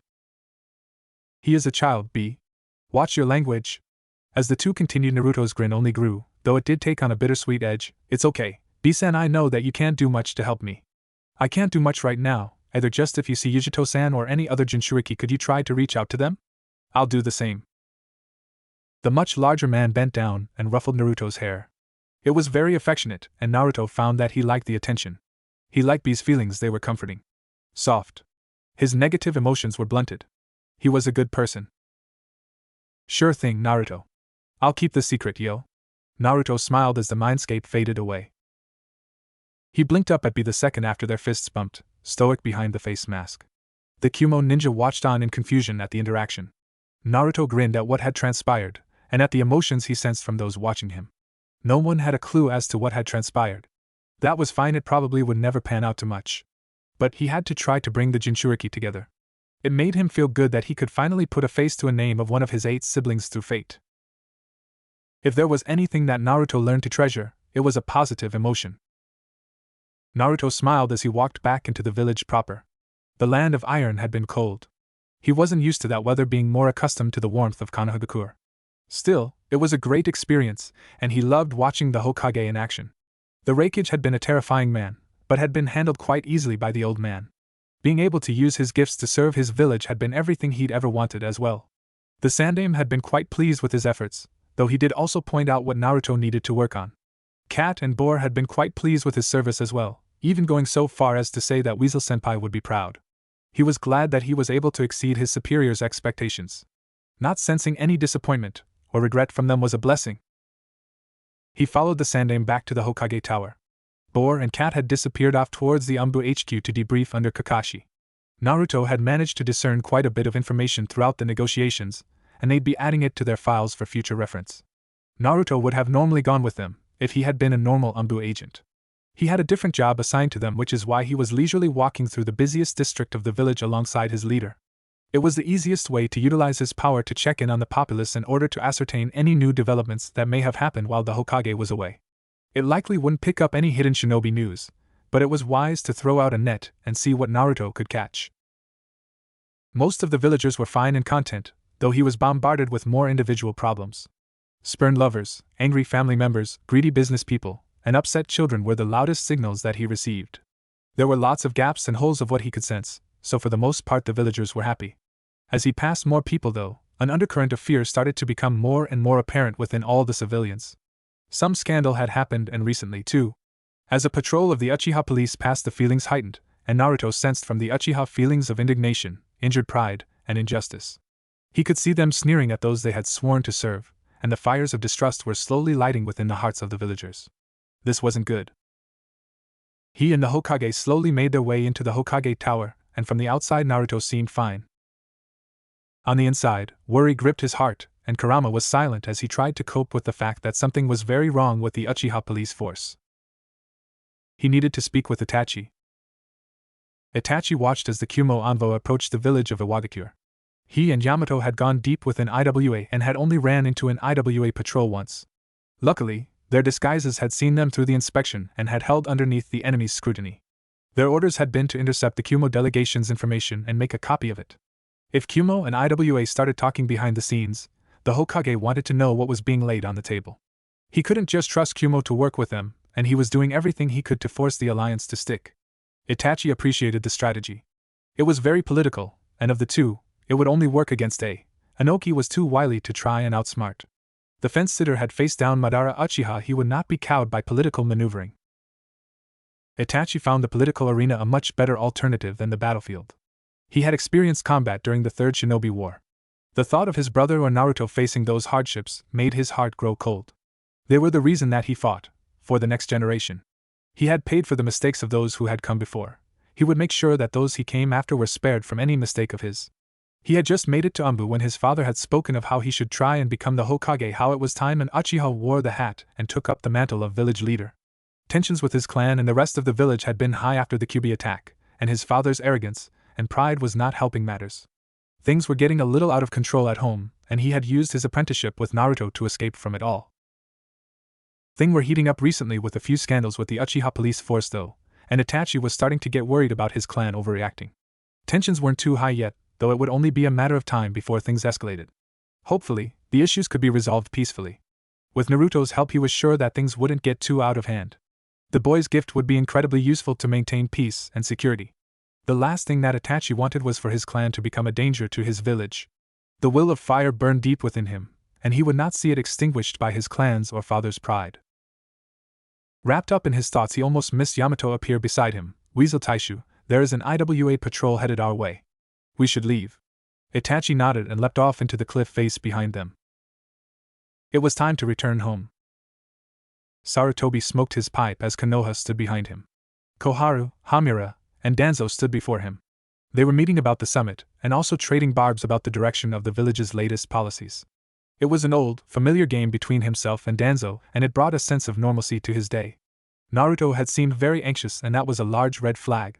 The boy's ability made him an emotional barometer, and apparently something was brewing within the village itself. As the meeting went on, Konoha kept staring at Danzo. Eventually, Danzo caught on or made his attention noticeable and stared back. Sarutobi dismissed his advisors and was surprised when the young Uzumaki walked up to Danzo. Advisor Shimura-san. May I speak with you? The leader of Root paused for a second, glancing towards the Hokage before nodding. Naruto turned and bowed to him before walking with his old friend and rival. It did not bode well. He wasn't pleased. 7-year-old Naruto Uzumaki sat in his own apartment practicing his sealing. He had moved out of the Sarutobi compound a year ago after the resentment from the civilian sector had started to increase. Tension had been building throughout Konoha for years, and with the escalation of the distrust between the village and the Uchiha, a select few had become very vocal about their dislike for the demon brat. Not that anyone uttered that in public, that is.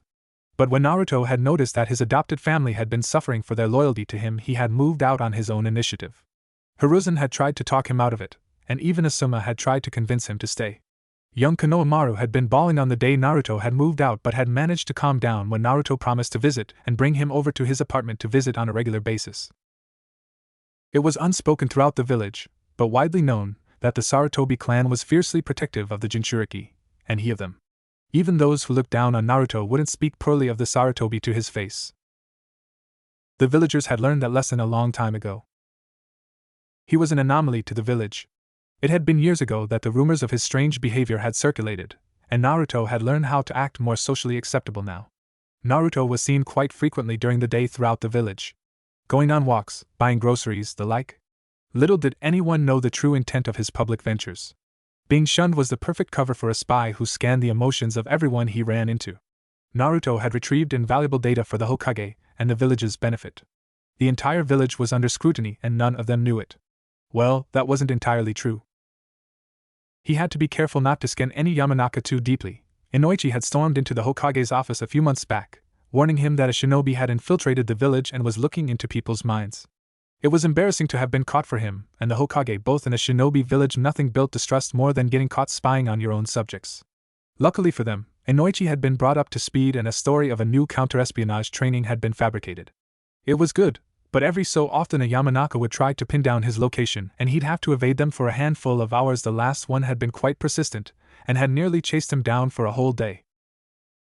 Apparently, the training was doing wonders for the Yamanaka's abilities, but it was annoying for Naruto all the same. While Naruto walked around during the day, Agent Konoha would appear in the nights.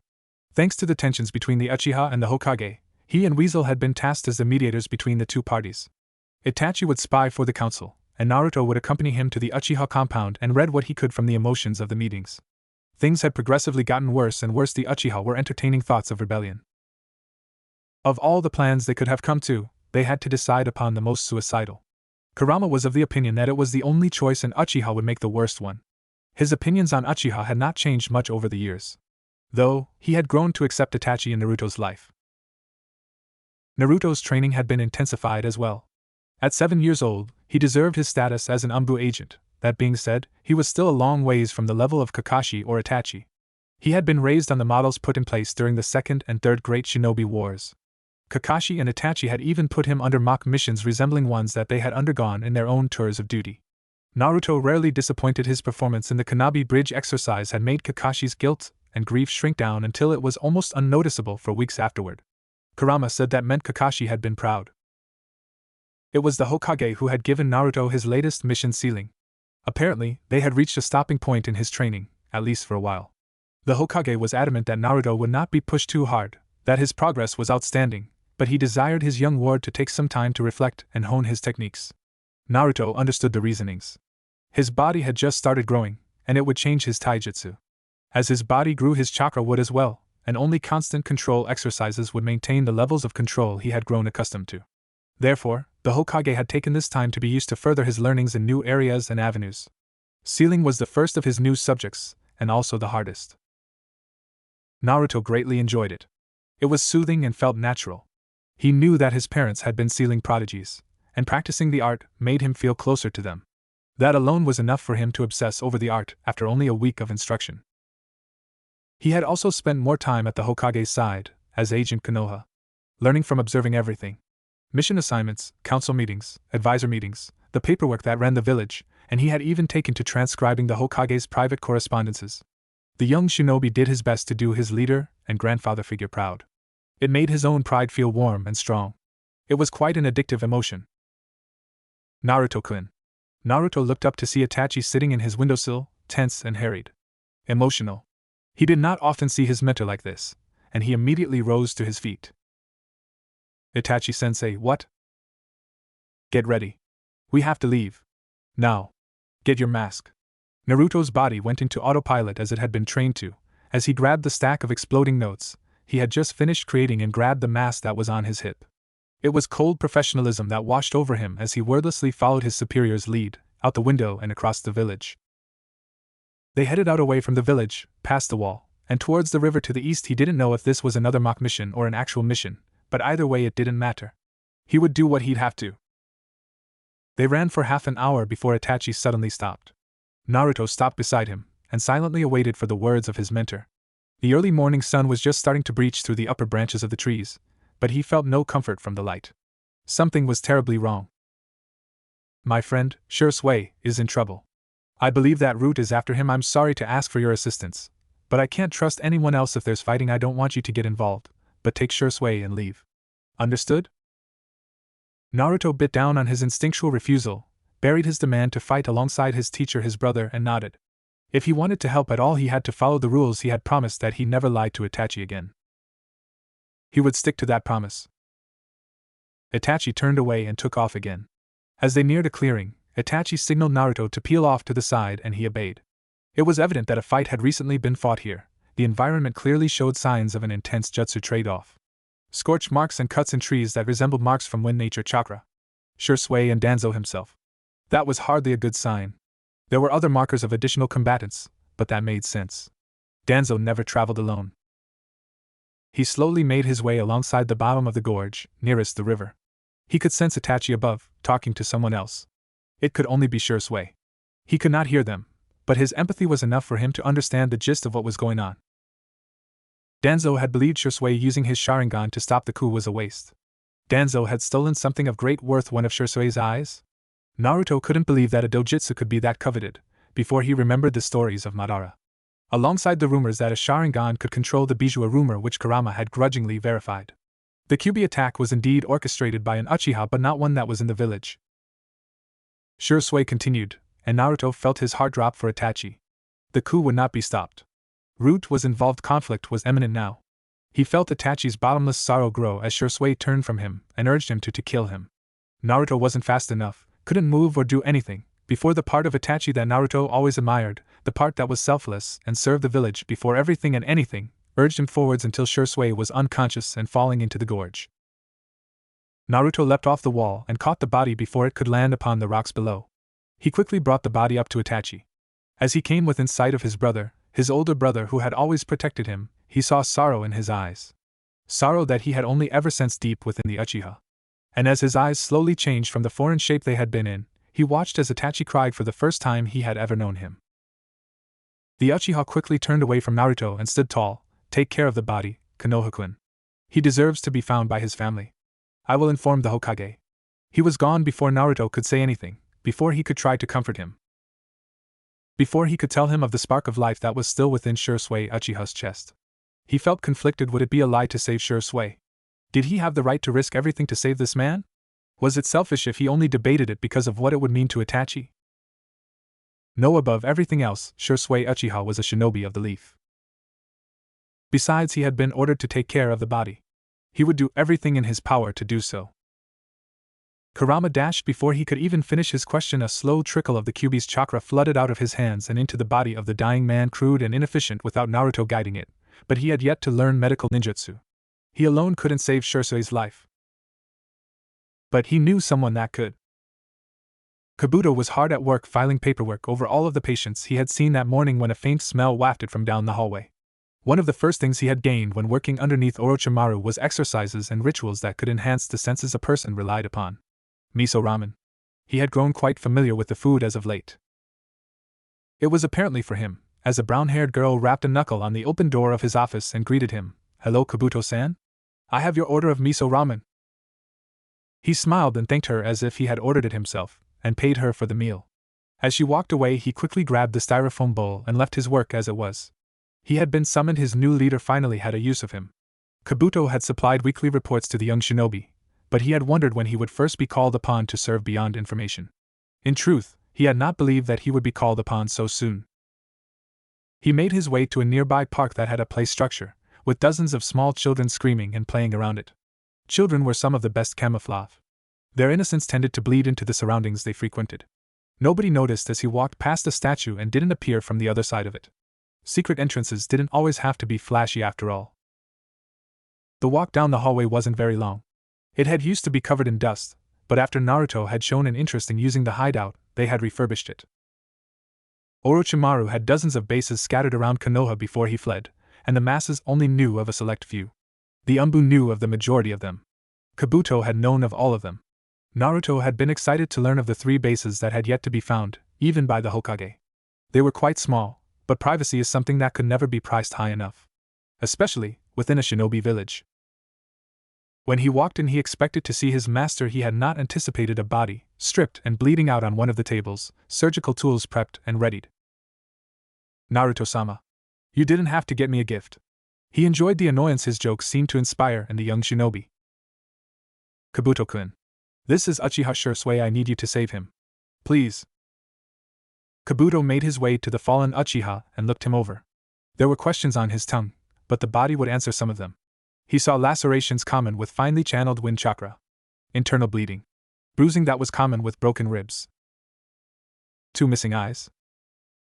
I must confess, Naruto-sama, that there isn't much of a body left. It's important that I know. Do you want me to merely preserve his life to gain information? Or save it entirely? The way that the boy's eyes darkened with anger sent a shiver down his spine. He knew before the boy even opened his mouth. The realization of such caused Naruto pause and then sigh. Why do you tease me? It isn't nice. Shisui is a true shinobi of the leaf. I won't let him die. The boy had found quite the opportunity, it seemed. Kabuto had been informed already of the situation with the Uchiha.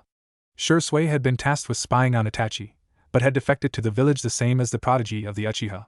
Even if his life was saved right now, his life in the light of Konoha was over. The Uchiha would never accept him and Danzo wouldn't let him live. Even the Hokage would be hard-pressed to trust him. He had gotten in too deep. Kabuto washed his hands and began his work. I'll take it from here, Naruto-sama. I'll notify you when the operation is complete. The boy nodded to him and hugged him from behind. Thank you, Kabuto-kun. Thank you? Kabuto watched the young Uzumaki leave and in that moment found his loyalty had been cemented. Whatever doubts he had about serving the boy were gone, ashes, and in their place unmovable loyalty. The will of fire, reignited and blazing as strong as the sun. In that moment he wished that the boy could have felt the emotion he had inspired within him. As the moment passed, he went about saving an Uchiha's life. Shisui Uchiha didn't know it yet, but he owed his life to the young Naruto Uzumaki. It was a fact. If the boy had not been there, the Uchiha's body would have washed up farther down the river, long dead. Kabuto would make sure he would see that debt paid. He alone wouldn't be enough to serve the boy, they would need more soldiers. For whatever cause Naruto pursued. Kakashi waited silently as the ANBU squad leaders gave their reports. The tension that had been brewing in the village after the Kyubi incident had never been worse. Fights were breaking out between civilians and the Uchiha police force, and there had been casualties on both sides. The other clans saw the signs and had ostracized the Uchiha, and had fanned the flames of the tensions even more. More Hyuga were being requested for jobs from long-standing Uchiha-favored customers. The Uchiha had not been invited to the daimyo's palace for a wedding of the daimyo's cousin, and the civilian council had approved trade practices that undercut Uchiha business.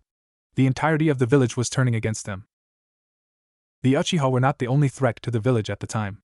Kakashi knew that periods of civil unrest were the perfect time for sabotage and espionage. ANBU had been working tirelessly to mitigate any outside influence in their current state of crisis.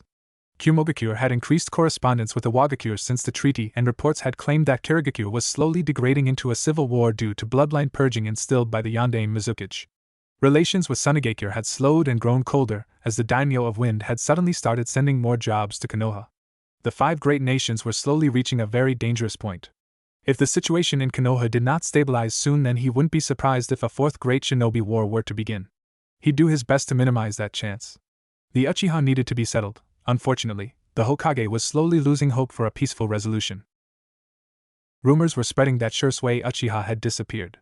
Apparently, the Uchiha elders had tasked him with overseeing Itachi, and now believed the prodigy to be a spy. While they weren't wrong, it ruined any chance the Hokage had to use Itachi peacefully. Agent Konoha had been quite useful in discovering that intelligence. He was also very helpful in identifying the force that had supplied further evidence of Shisui's demise to the Uchiha elders' route. Danzo had become more active, more than he had been in nearly a decade. Uchiha. Danzo. Kumogakure. Iwagakure, Kirigakure, Sunagakure. The village had to be aware of all possible threats, even ones that had grown quiet, such as Orochimaru. Agent Konoha had somehow discovered a few of the Snake Sanin spies, and while the Hokage had attributed it to his empathy, Kakashi suspected that there was more to it than that. He had no problem with allowing his younger brother his secrets, though. He had more than earned the right to keep them. Naruto had exceeded all of their expectations, and yet worried him all the same. Naruto was the future of Konoha itself. A very promising candidate for the title of Hokage. His skill as a shinobi was being harnessed beautifully. It was his social skills that Kakashi worried about. He had noticed in conversations that Naruto was slowly starting to focus more on the negative aspects of people he did not know. Kakashi blamed the empathy it made it hard for the boy to see the good in people. In all people. He couldn't be blamed for it, though. How could you believe in something when all that you saw was the opposite? While concerns of the village plagued his mind, so too did concerns for the young Uzumaki. What would happen if Naruto were to ever lose faith in the people of the village? If he decided that the people of Konoha were too twisted and cruel, that they didn't deserve his protection? It may be a stretch, but it was important to identify worst-case scenarios in his line of work. If he was being honest with himself, the worst-case scenario for Konoha would see him at Naruto's side against them. For if the boy ever truly decided that he was better off without the village, then how could Kakashi deny his logic? How could he abandon him? Those who broke the rules were trash. Those who abandoned their friends were worse than trash. But Naruto was family. Kakashi had turned his back on his family once, on his father. He didn't have it in him to make that mistake again. Hopefully, he would be able to avert that possibility and find some way to nurture Naruto's humanity. Of course, that would have to be after Kakashi took care of the power-hungry ninja villages that would see their village burn. He would see them all beaten and bloody. He was no Inuzuka, but he was a Hatake. The Hatake of old were known for their determination to protect their clan, their family. Kakashi would remind all of the elemental nations just who, exactly, the Hatake were if he had to. Naruto was down in the safe house watching Kabuto take care of the sleeping Shisui. The Uchiha was peaceful, thanks to the sedative. If not for that, then he would have awakened by now. Naruto had asked for Kabuto to keep him under just a bit longer, so as to plan out what to actually do with him. He had just returned with some food for the both of them, and had started eating as he thought. Kabuto-kun, how long will rehabilitation take him? The medic shrugged, and cleaned his glasses. Hard to say, Naruto-sama. His injuries were quite extensive, and the loss of his eyes will delay any progress to combat for quite a substantial amount of time. The psychological damage, well, I don't know how bad it will be. Naruto nodded as he ate his sandwich. What should I do with him? The gray-haired spy turned and looked at him. That's a loaded question. What do you want? What are you working towards? I want to be the Hokage. Naruto pouted as Kabuto laughed. What? I do. Believe it. That's not enough for you. It's also just a part of what you want. I can tell you want more than a hat and a figurehead position. Naruto blinked. The response had been so honest. It made him think about what he wanted, and he thought back to his meeting with B, and what he said about the Jinchuriki. I want to save the bijou. Naruto, you don't have to dash. Ignoring Kurama, Naruto's eyes steeled and he nodded to Kabuto. I want to save the bijou. Naruto couldn't help but be impressed at the grin that came over Kabuto's face. The man wasn't afraid at all, and Naruto knew the weight of what he just declared. Now that's a worthy goal. You will need influence outside of Konoha in order to achieve that. You will need agents and allies, both within and outside the village. If discovered, you will be labeled a traitor. Until I become Hokage. He had thought long and hard about it. The shinobi system as a whole was responsible for the treatment of the bijou, and it would have to be torn out root and stem. It was a disgusting balance of financial and martial domination, and it only bred hatred and bloodshed. If not for those close to him, he would have believed that every human was implicit in its continuation. The evil within every man, woman, and even child could cloud his senses at times. His education made him believe that such a shift would take monumental action, a great catalyst. Moving slowly would allow for more pacifistic approaches, but he only had a single lifetime to do what 3 great shinobi wars couldn't accomplish: peace. He would be the one that lead the world into its next great step towards true peace. United under one banner, one people. A paradise for all sentient beings, where bijou and human could live side by side. Becoming a Kage was the first logical step. Well, you'll still have to answer to the daimyo. No. I know where you're trying to lead me, and I understand. That's something that we can talk about in the future. Naruto smiled and held out a sandwich to Kabuto. For now, let's just eat. And then we can go back to deciding upon the fate of the blind Uchiha. It's the only good kind of Uchiha, kid. A blind one. Naruto gave a mental snort as he shook his head. You're forgetting Itachi, Kurama.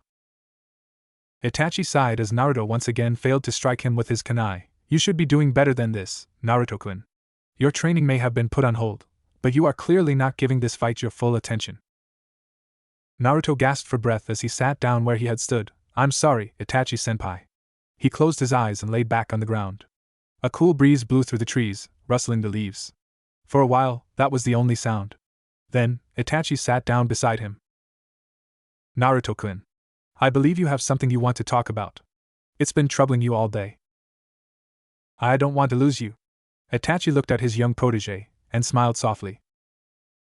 You know that I can't promise you will never lose me with Shinobi, Naruto-kun. I know that, but with the Uchiha just before he could say any more, Itachi decided to stop him by running his hand through the boy's hair. You're younger than I was, when I first joined the ANBU. You remind me of myself in many ways. But I don't think I can ever come close to how noble and honorable you are. I want you to promise me that you'll leave the Uchiha clan to me. I know what a promise means to you.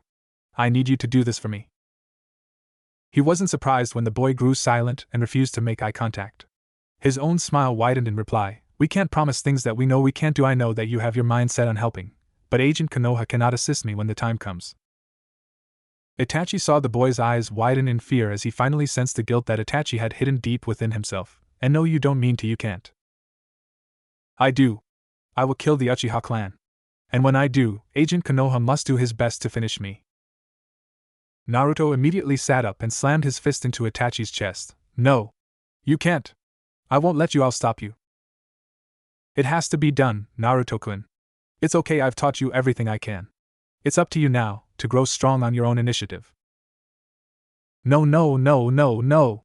You can't just leave me. Itachi had seen Naruto cry many times, but he believed this was the first time he had caused a boy to weep. The Uzumaki latched onto him and embraced him tightly. I'll be lost without you. He pulled the boy closer and rested his chin upon his head. I know it's scary, but you won't be alone. You're strong now. You have everything you need to be a great shinobi. I believe in you, and I need you to trust in me. I must do this to save my brother. Can you look after him for me, when I'm gone? Can you watch Sasuke? The blonde-haired boy looked up at him with tears streaming down his face and slowly nodded. You have to promise to see come back someday. You have to promise to try. The boy's fingers began to tear into his clothing in desperation, and though he knew he shouldn't, he felt the words leave his mouth before he could stop them. I promise, Naruto. I promise that I'll try. You did what? Hiruzen quietly growled out at his advisors as they sat across from him. Hamura and Koharu couldn't help the tension they experienced from his outburst, but Danzo seemed nonplussed. I ordered the go-ahead for the operation. Itachi will do his duty as a leaf nin and eradicate the Uchiha within a single night. Quick and painless, and no risk for collateral damage. No civilian losses. We will lose the reputation of the Uchiha clan, but it's imperative that we prune the bush. That wasn't your call, Danzo. I am the Hokage, and I have let the situation get out of hand. Danzo glared back with equal anger. Your drive and strength has rekindled these past few years, but your heart is still too soft. They have chosen their path and Uchiha are stubborn. Foolish. Would you see our enemies tear us apart because you couldn't bear to make the hard call? Finding peace is the hard call, Danzo. You're taking the easy way out. The destruction of an entire clan is unprecedented. I will not be the Hokage who ordered the deaths of a founding clan. Danzo leaned back. You will not be remembered as such either.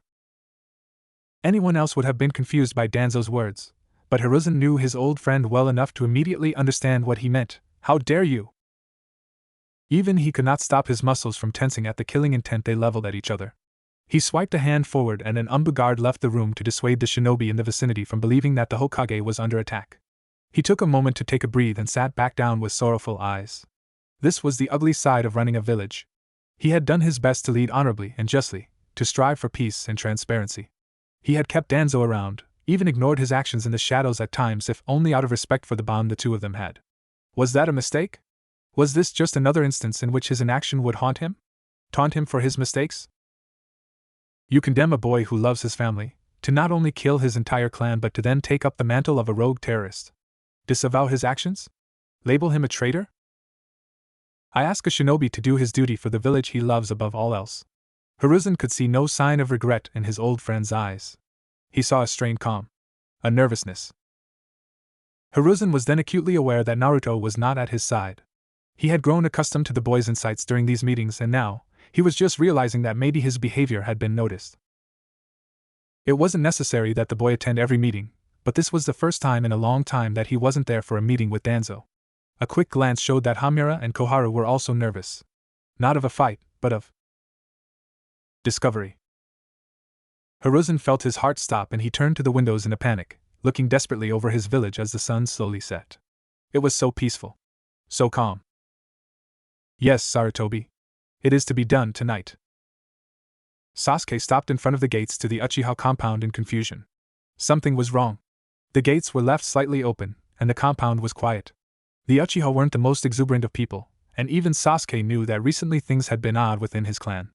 But this wasn't right. Something was wrong. He walked into the compound and gagged as the smell of blood filled his nose. His eyes watered as he saw bodies laying in the street. Everything blurred together as he stumbled to the closest body and turned it over to reveal one of his neighbors. The elderly man's neck had been cut down to the bone, and he recoiled as one of the neck tendons flopped out of the dead man's neck and onto his hand. Sasuke fell back and tried to catch his breath before he paused. He looked down the street towards his house and saw the lights flickering inside. He ran. Sasuke made it into his house and heard sobbing. He slowly made his way up the stairs, the sounds from his parents' room making his skin grow cold, and his chest tighten. The air evaded his attempts at trying to catch his breath until he opened the door and saw his brother standing over his bleeding parents, his sword ready to execute their mother. Itachi looked over and locked his gaze with him. Sasuke could only stare in horror at his brother's twisted Sharingan that shed tears of blood. His brother was expressionless as his Sharingan, his wrong and evil Sharingan, twisted and spun, and suddenly he was in a world of negative light. Shadows were bright white, and what would be light was dark black. He could still see everything, and he could only sob as he watched his brother slaughter his entire clan. Hate me, Sasuke. That is the only way you could ever hope to kill me. Hate me. No! Nissan Sasuke was cut off as Itachi stabbed his sword through his chest. Then you'll remain the helpless child that watched his parents die. Suddenly, the world was back in focus, and Sasuke watched as his surroundings slowly cleared, heard their mother shrieking for him to look away, watched as their father attempted to use a jutsu before being backhanded into the floor. Watched his brother move in for the kill. He watched as a strange ANBU, shorter than himself, burst through the window and swiped at his brother. Itachi languidly stepped back and readied his blade. Ah, so the Hokage caught on to my plan. Of course he would send you, Konoha. You're the only one who would have a chance to stop me. Itachi Uchiha, you are charged with treason, murder, and crimes against the founding clan of Konoha. Surrender. Sasuke yearned for his brother to drop his sword. For him to stop this.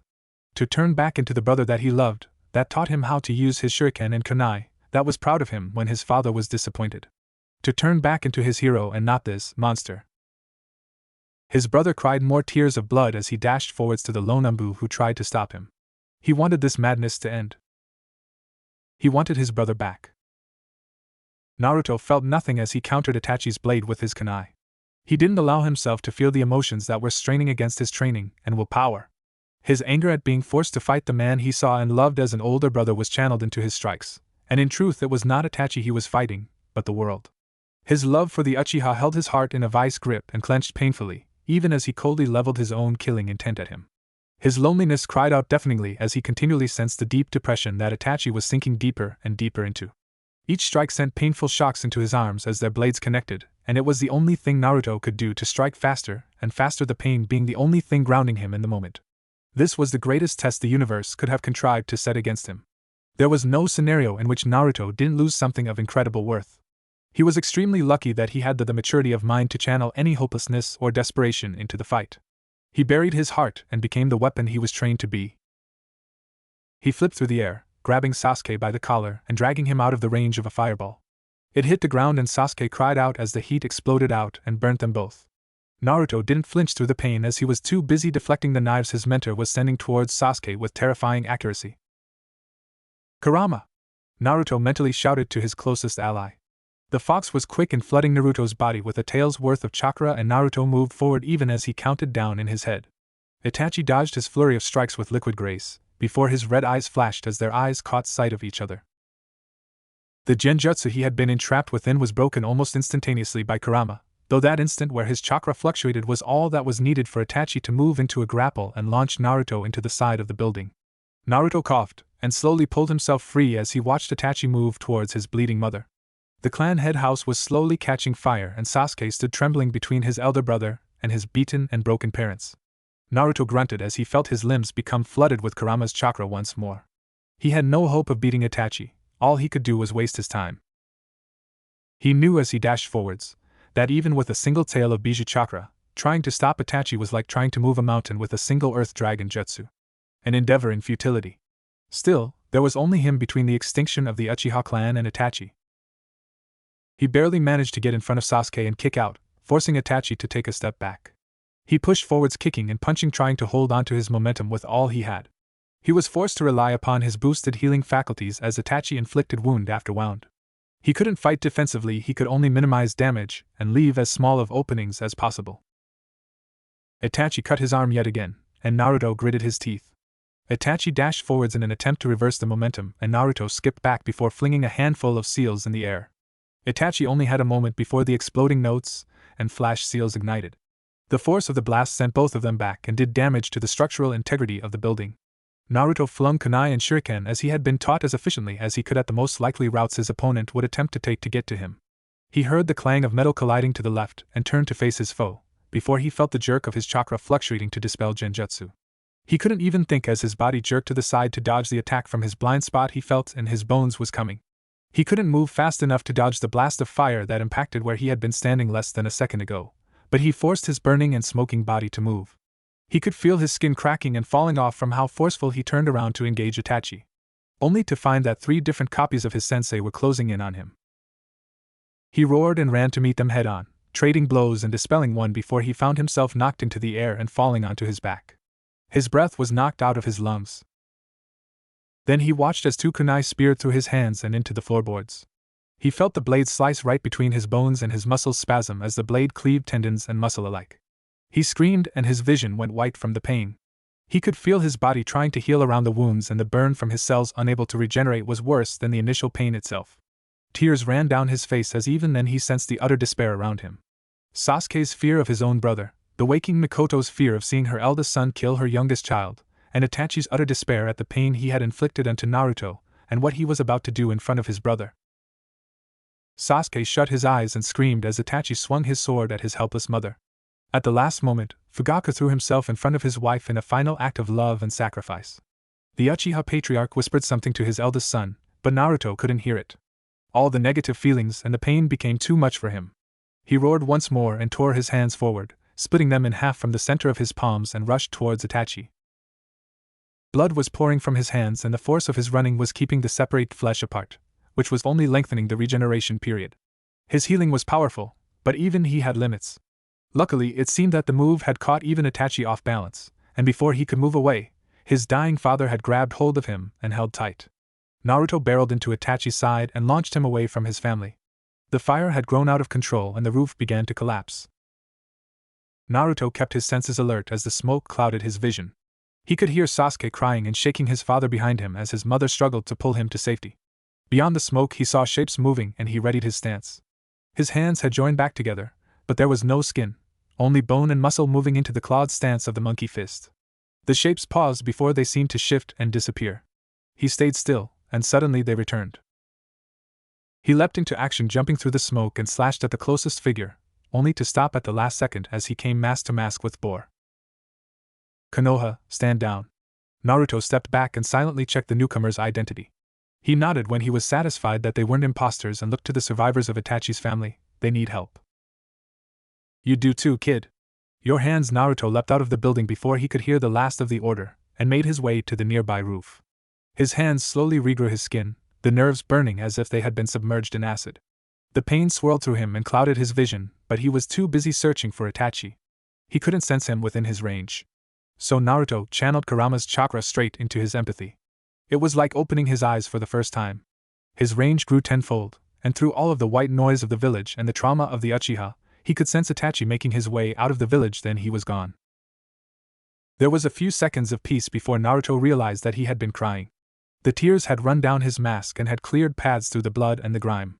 He sensed Cat behind him, looking over him silently. He closed his eyes and willed himself to stop crying, but the tears wouldn't end. Konoha. His eyes opened at her voice and he stopped channeling the chakra to his empathy. As his range died down, he found that the tears stopped as well. That didn't mean his heart was any less broken. Come, Cat. I sensed intruders who intend to make off with some Sharingan. It seems there are some conspirators still within the village. Hiruzen, release us, this is pointless. Sarutobi did not move from the window. Minutes after he had realized the plot that had been hatched underneath his nose, reports had come in. The Uchiha clan had been nearly completely massacred. It was quite impressive, in a truly horrible way. It had been too clean. Not only was the clan compound hit, but so was the Uchiha Police Force HQ. Itachi was skilled, but he could not have done this alone. His ANBU were patrolling in full force. He was just waiting on Konoha to return. Koharu was about to voice another complaint when the four of them sensed the presence of an emotional shinobi approaching. The aura of killing intent radiated from down the stairs and it commanded silence from the four village elders. They had fought throughout the 3 shinobi wars, and this presence would have given them pause even in their prime. A young boy slowly opened the door, tears dripping down his ANBU mask. He silently moved past Koharu and Hamura, and set down a handful of bloodied and chipped masks on the table in front of Danzo. The two looked at each other in silence, and it was only then that the Hokage turned around. Only then did he break his silence. When I became Hokage, Danzo, I allowed you to form root in an attempt to cover my shortcomings, my weakness, my inability to put the village ahead of my conscience. I've turned a blind eye to your movements, to the crimes you've committed against the village itself. No more root is done. Danzo gritted his teeth, but before he could reply, the empty gaze of Agent Konoha stopped him. The child still shed tears, and Danzo would have been disgusted by the pathetic show of emotion if it didn't somehow unsettle him. 15. That's how many underground bunkers you have. You have scrolls hidden around the village containing supplies and classified documents, in 47 locations. You have agents within every major clan, including the Sarutobi. You have illegal dealings with every major criminal syndicate. You are guilty of treason dozens of times over. You ordered agents to steal you Sharingan, to go along with the one you stole from Shisui Uchiha. You take orphans and pair them up as you train them. You force them to kill their partner to graduate training. You've worked with Hanzo the Salamander, and you remain in contact with Orochimaru of the Sannin. Do you deny anything? Danzo calmly shifted his eyes to look at his long-term rival and one-time friend. I did what I did for Konoha. You need me still, Hiruzen. No, we need root. I won't deny that, not yet. But you have become too bitter, jaded, and willful. You have put your own interests before the village's interests. Don't try to argue that. Koharu and Hamura remained silent as Danzo looked between the Hokage and his protege. This had not been a scenario he was ready for yet. Your ward has been trained well, Sarutobi. I'm impressed. Agent Konoha made no reply, the tears still slowly trailing down his mask. You will resign, Danzo as an advisor and as the leader of Root. You will place Konoha as the new director, under my complete authority. Konoha will vet them for their loyalty. He will rekey their seals to remain active under himself. You will assist him in this transition. You may advise him if he approaches you, but you will remain under constant observation. If you violate any of these stipulations, you will be executed immediately for treason. Do you understand? Danzo looked between the two, and to the surprise of Koharu and Hamura, he nodded once. I understand. I do not regret my actions, but I see nothing wrong with grooming my own replacement. If this is what the Hokage demands, then I will honor these conditions. It's clear that you were the best choice for the position. He looked to the boy and nodded. It appears I am under your care, Konoha-san. The boy said nothing. Hiruzen gave a dry chuckle and looked at Danzo. Your orders caused Itachi to go rogue. I don't know when you'll be forgiven for that. Danzo shrugged and stood. I have no interest in forgiveness. I only want the best for the village. Hiruzen turned to the two advisors as Konoha escorted Danzo out of the office. I think it's time the three of us had a talk about exactly where you fall in the hierarchy of the village. A reminder of who you should and should not be keeping secrets from. Sai stood straight up as the rest of the Root assembled in the main hall of Bunker 9. Bunker 9 was created to be an emergency meeting point where village VIPs would be relocated in the event of a successful invasion. It hadn't been used except for 3 times in the past 5 years. He and Shin had just been training, when another agent appeared next to their instructor, and their session had abruptly ended. They had quickly made their way to the designated meeting place, and saw that the entirety of Root had been summoned. When they had all filed in, Danzo stepped forward out of the shadows. Beside him was a figure that was around Sai's own age in an unusual mask. Sai knew the shinobi to not be part of Root, which made this entire situation unusual in and of itself. The day has come for things to change. Leadership of Root is being transferred to Konoha effective immediately. 7 different Root agents surrounded the two, separating Danzo from the agent Konoha. 6 of them focused on watching the boy as Danzo was checked over for genjutsu or other nonverbal tells of forced coercion. After a few seconds, the agent checking over Danzo stepped back and kneeled in Konoha's direction. Immediately, every Root ninja kneeled and lowered their heads in Konoha's direction. Sai didn't know what would happen from this point on, but this was big. Their new leader stood forward, his mask covered in blood and dirt. There were tear tracks down the bottom half of it that mixed the blood and dust together. He looked them over and then nodded. Continue on. Halt all graduation exercises until further notice. I want a list of all current operatives and operations. Dismissed. As they were dismissed, Sai couldn't help but think of how similar their new leader, Konoha, was to Danzo when they both gave orders. There was no protocols established for leadership being transferred to someone other than Danzo. Danzo himself probably hadn't expected this to happen. He was cooperating, and that meant he did think it was the best option at this current time. Perhaps everything was okay. You're not okay, Naruto. I think you need to tone down the training. It was only his standing as both the ANBU commander and his position as Naruto's older brother that made the stubborn kid stop his katas and fall to the ground. You might be blessed with ungodly stamina, but even you have limits. This wasn't the first time that he had seen the boy training until his limbs were shaking, but he wasn't happy to see it again. The last time it had happened was when Naruto had gotten in a bad fight with the Kyuubi Kurama about something to do with the blind Uchiha. He was taking the disappearance of Itachi badly. Very badly.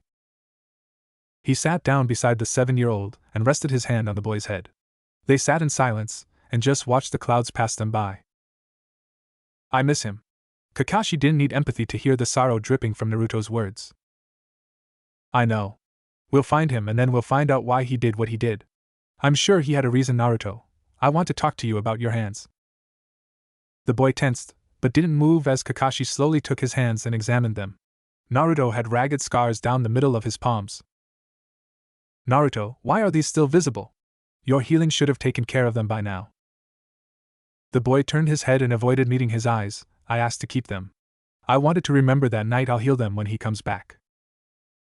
Kakashi wanted to tell him that Itachi could never return after what he had done. That hoping for things to return to normal was hopeless. That Itachi's best hope was imprisonment. He knew that Naruto already sensed what he wished to say within him, and that was enough. Naruto curled up into his side and just sobbed a little. I'll let you know if we find anything about him. If we find him, I'll let you talk to him. I won't keep you in the dark about it. He shouldn't let his emotions overwhelm his judgment, but it was worth it for the quiet whispered thank you that came from the boy's lips. Team Ro needs a new captain. Would you? No, that was his weasel's position, and I'm not strong enough for missions. I couldn't save the Uchiha. I need to get stronger. I want to learn jutsu now. Considering that I'm known for copying over 1,000 jutsu, I'm sure that I have some to teach you that would interest you. I agree. I think it's time to put you back on the path of training. Thank you, and when do you think my training can start up again? I'll talk to the Hokage. See if you and Team Ro can get a mission as well. What's wrong? I'm being reassigned. Naruto wiped his eyes and sniffled. I'm going to become an ANBU captain. Kakashi narrowed his eye. What? There's no squad that needs a captain besides Ro. Cat is taking over Ro. I only answer to you and the Hokage. You have no squad? What purpose will you serve? Naruto looked away. I can't really say Hokage Gigi wants it off the record. I needed higher clearance though, so that's why the rank. It's just a formality. Naruto, I don't like this. Are you sure you're not getting too far in over your head? I have to do this, and I-san. The boy gave him a tight hug, and he couldn't help but smile softly. Be safe, Naruto-kun. You still have family that loves you here. I know. Waking up in a hospital room is an unpleasant experience. Waking up in a hospital room after having never expected to wake up again is a different experience altogether. Shisui heard the beeping of a machine monitoring his vitals and reflexively tensed. He could tell there was one other person in the room who was moving around a few feet away. Shisui didn't know where he was. All that he knew was that he had to get out. The fire won't burn the trees. The voice spoke from his side and Shisui paused. That was a phrase that had been used in the last Shinobi War. It was used to identify medic needs to their injured or disorientated comrades. He stayed still for a few seconds, almost expecting a kunai to slit his throat, before he felt the telltale sensation of a medical jutsu soothing his chest. Where am I? You're in an underground bunker hidden in the village. We had to keep you in the shadows during your recovery. We? Me and your savior. Agent Konoha brought you to me as you were on death's door and ordered me to save you. Shisui felt himself relax somewhat. Whoever these people were, they clearly weren't root. Shisui realized that Agent Konoha was the designation of the ANBU under Itachi's command. Agent Konoha? Isn't he an ANBU? Why aren't I in the hospital? There were worries that with the escalation of the situation that you'd be captured or kidnapped from a hospital room or worse, incarcerated or killed for involvement of the Uchiha coup. You know? I thought only the Hokage and the advisors. Konoha kept me informed. If anything, the current situation is worse off for you. After the Uchiha massacre, it was rumored in the higher levels that Itachi may have had assistance. Shisui felt the darkness squeezing in on him.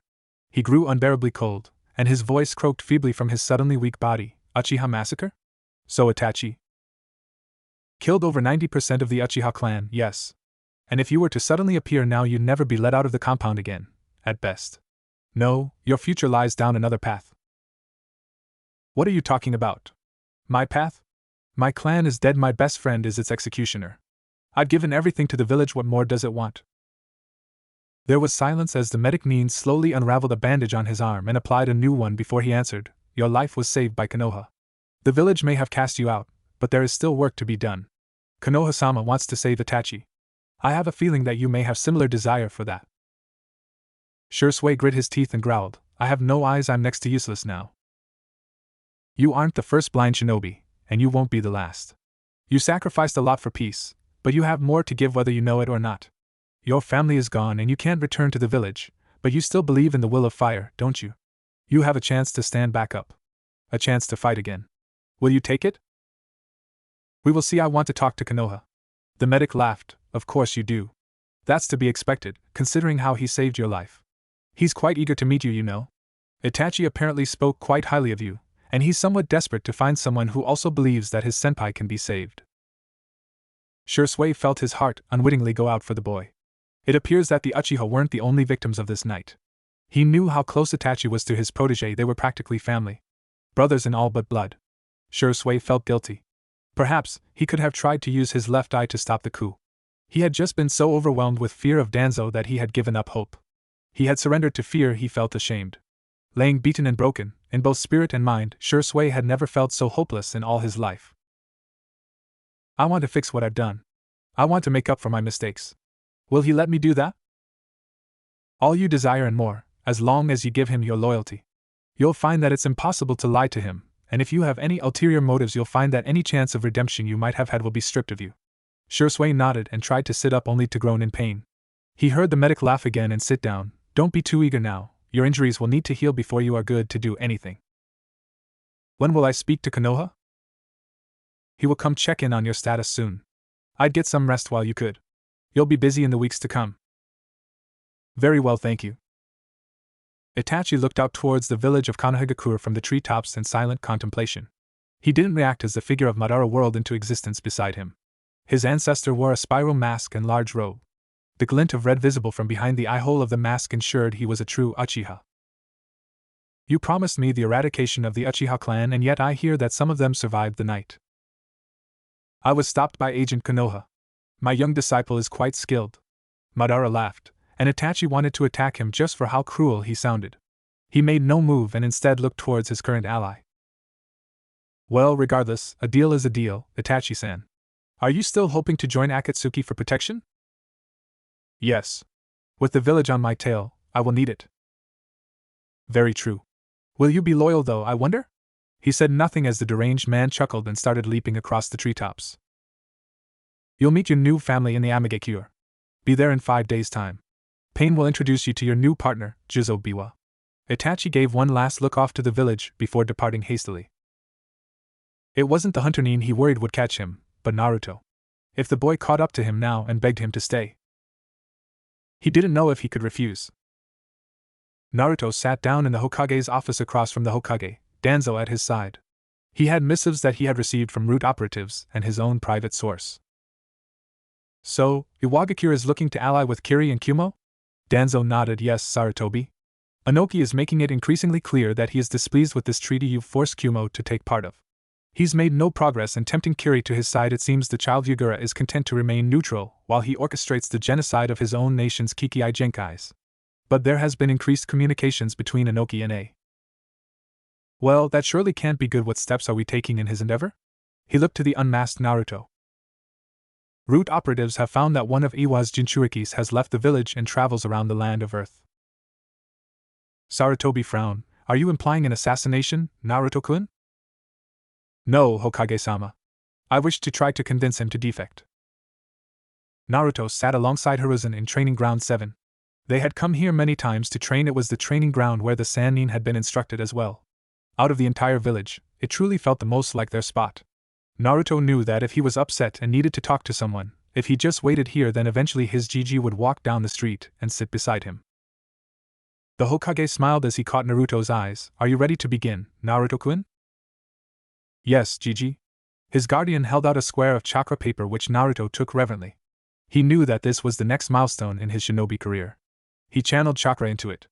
There was a moment of silence as teacher and student waited to see the results. The two were surprised when the paper split down the middle loudly and the two halves slowly were soaked. My. Two chakra natures. Wind and water, a perfect combination of your parents, Naruto-kun. Naruto smiled as he looked at the remains of the paper and nodded. Kurama told me that because of what he did, chakra would be easy for me to use in any element, but he said that my affinities would still be the easiest for me to learn. Indeed then, that's where we'll start. Well, after I see your progress with the Genin 3. Have you been practicing? Naruto gulped. Well, I'm having problems with the Bunshin. It was not often that Naruto struggled with something, and he didn't like admitting that he couldn't do something. He was very thankful for Sarutobi simply raising an eyebrow and saying, show me. Naruto closed his eyes and concentrated. He made the hand seals and channeled the chakra, and 75 half-dead looking clones appeared around them. He blushed as the Hokage gave a loud laugh and ruffled his hair. I think I might know what the problem is, Naruto-kun. You simply have too much chakra, and your control is not Kage level yet. That can be easily remedied. Well, I was planning on teaching you this technique regardless, but I think it's best to do it now before we move on to elemental jutsu. Oh? What technique, sensei? It's called the Kage Bunshin, the shadow clone technique. Naruto watched as a clone appeared beside Hiruzen in a small cloud of smoke. It takes a massive amount of chakra to make even one. Splits it between the user and the clone. The most impressive part of the jutsu is that all the memories the clone experiences are sent back to the caster upon its destruction. Naruto felt his eyes widen at that. The implications were astounding. If he could make 2 clones, then he could have 3 days of studying in one. That would greatly enhance his training. That's amazing, Gigi. Please, how do I do it? What are the seals? The Hokage gave another smile. Naruto knew that at his core, the Sannin was a teacher. An academic at heart.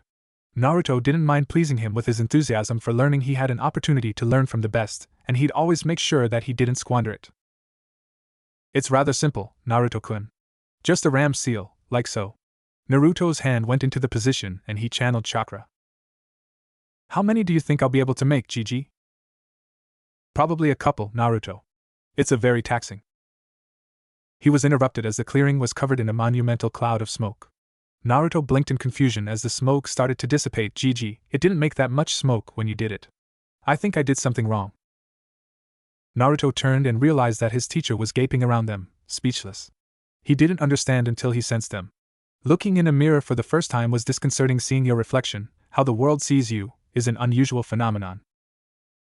Sensing the emotions of yourself perfectly copied, and surrounding yourself, emanating from over 300 replicas is staggering. Naruto-kun.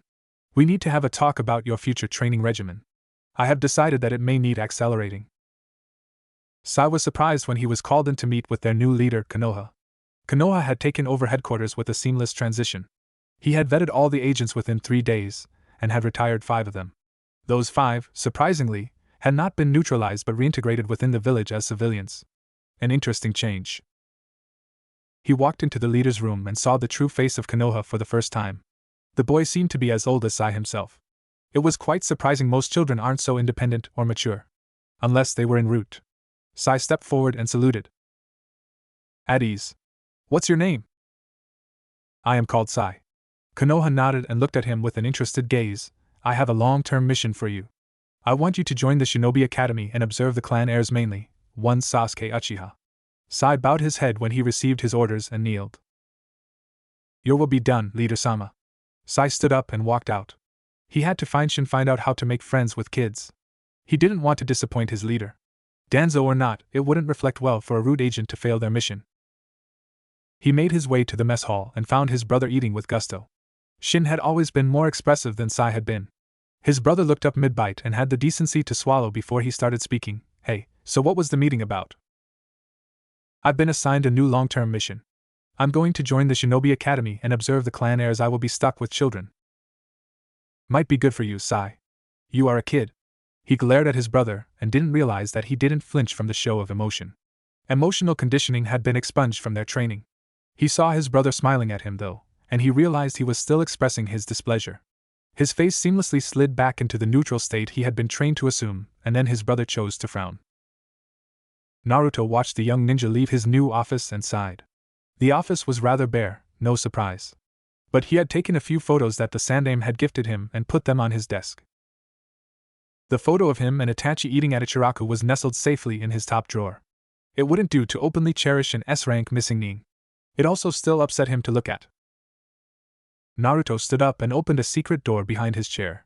Danzo had turned his paranoia into a weapon, and had dozens of secret passages that only he had previously known about. It had been quite easy for Naruto to discern of their existence. One-on-one time with anyone would inevitably reveal their darkest secrets. He slowly traveled down the spiraling staircase and past a few locked doors. He was headed towards one of his own darkest secrets at the moment. He went up to the door and channeled his chakra into the handle to release the locking seal. It glowed green and he pushed it open as the lock lightly clicked.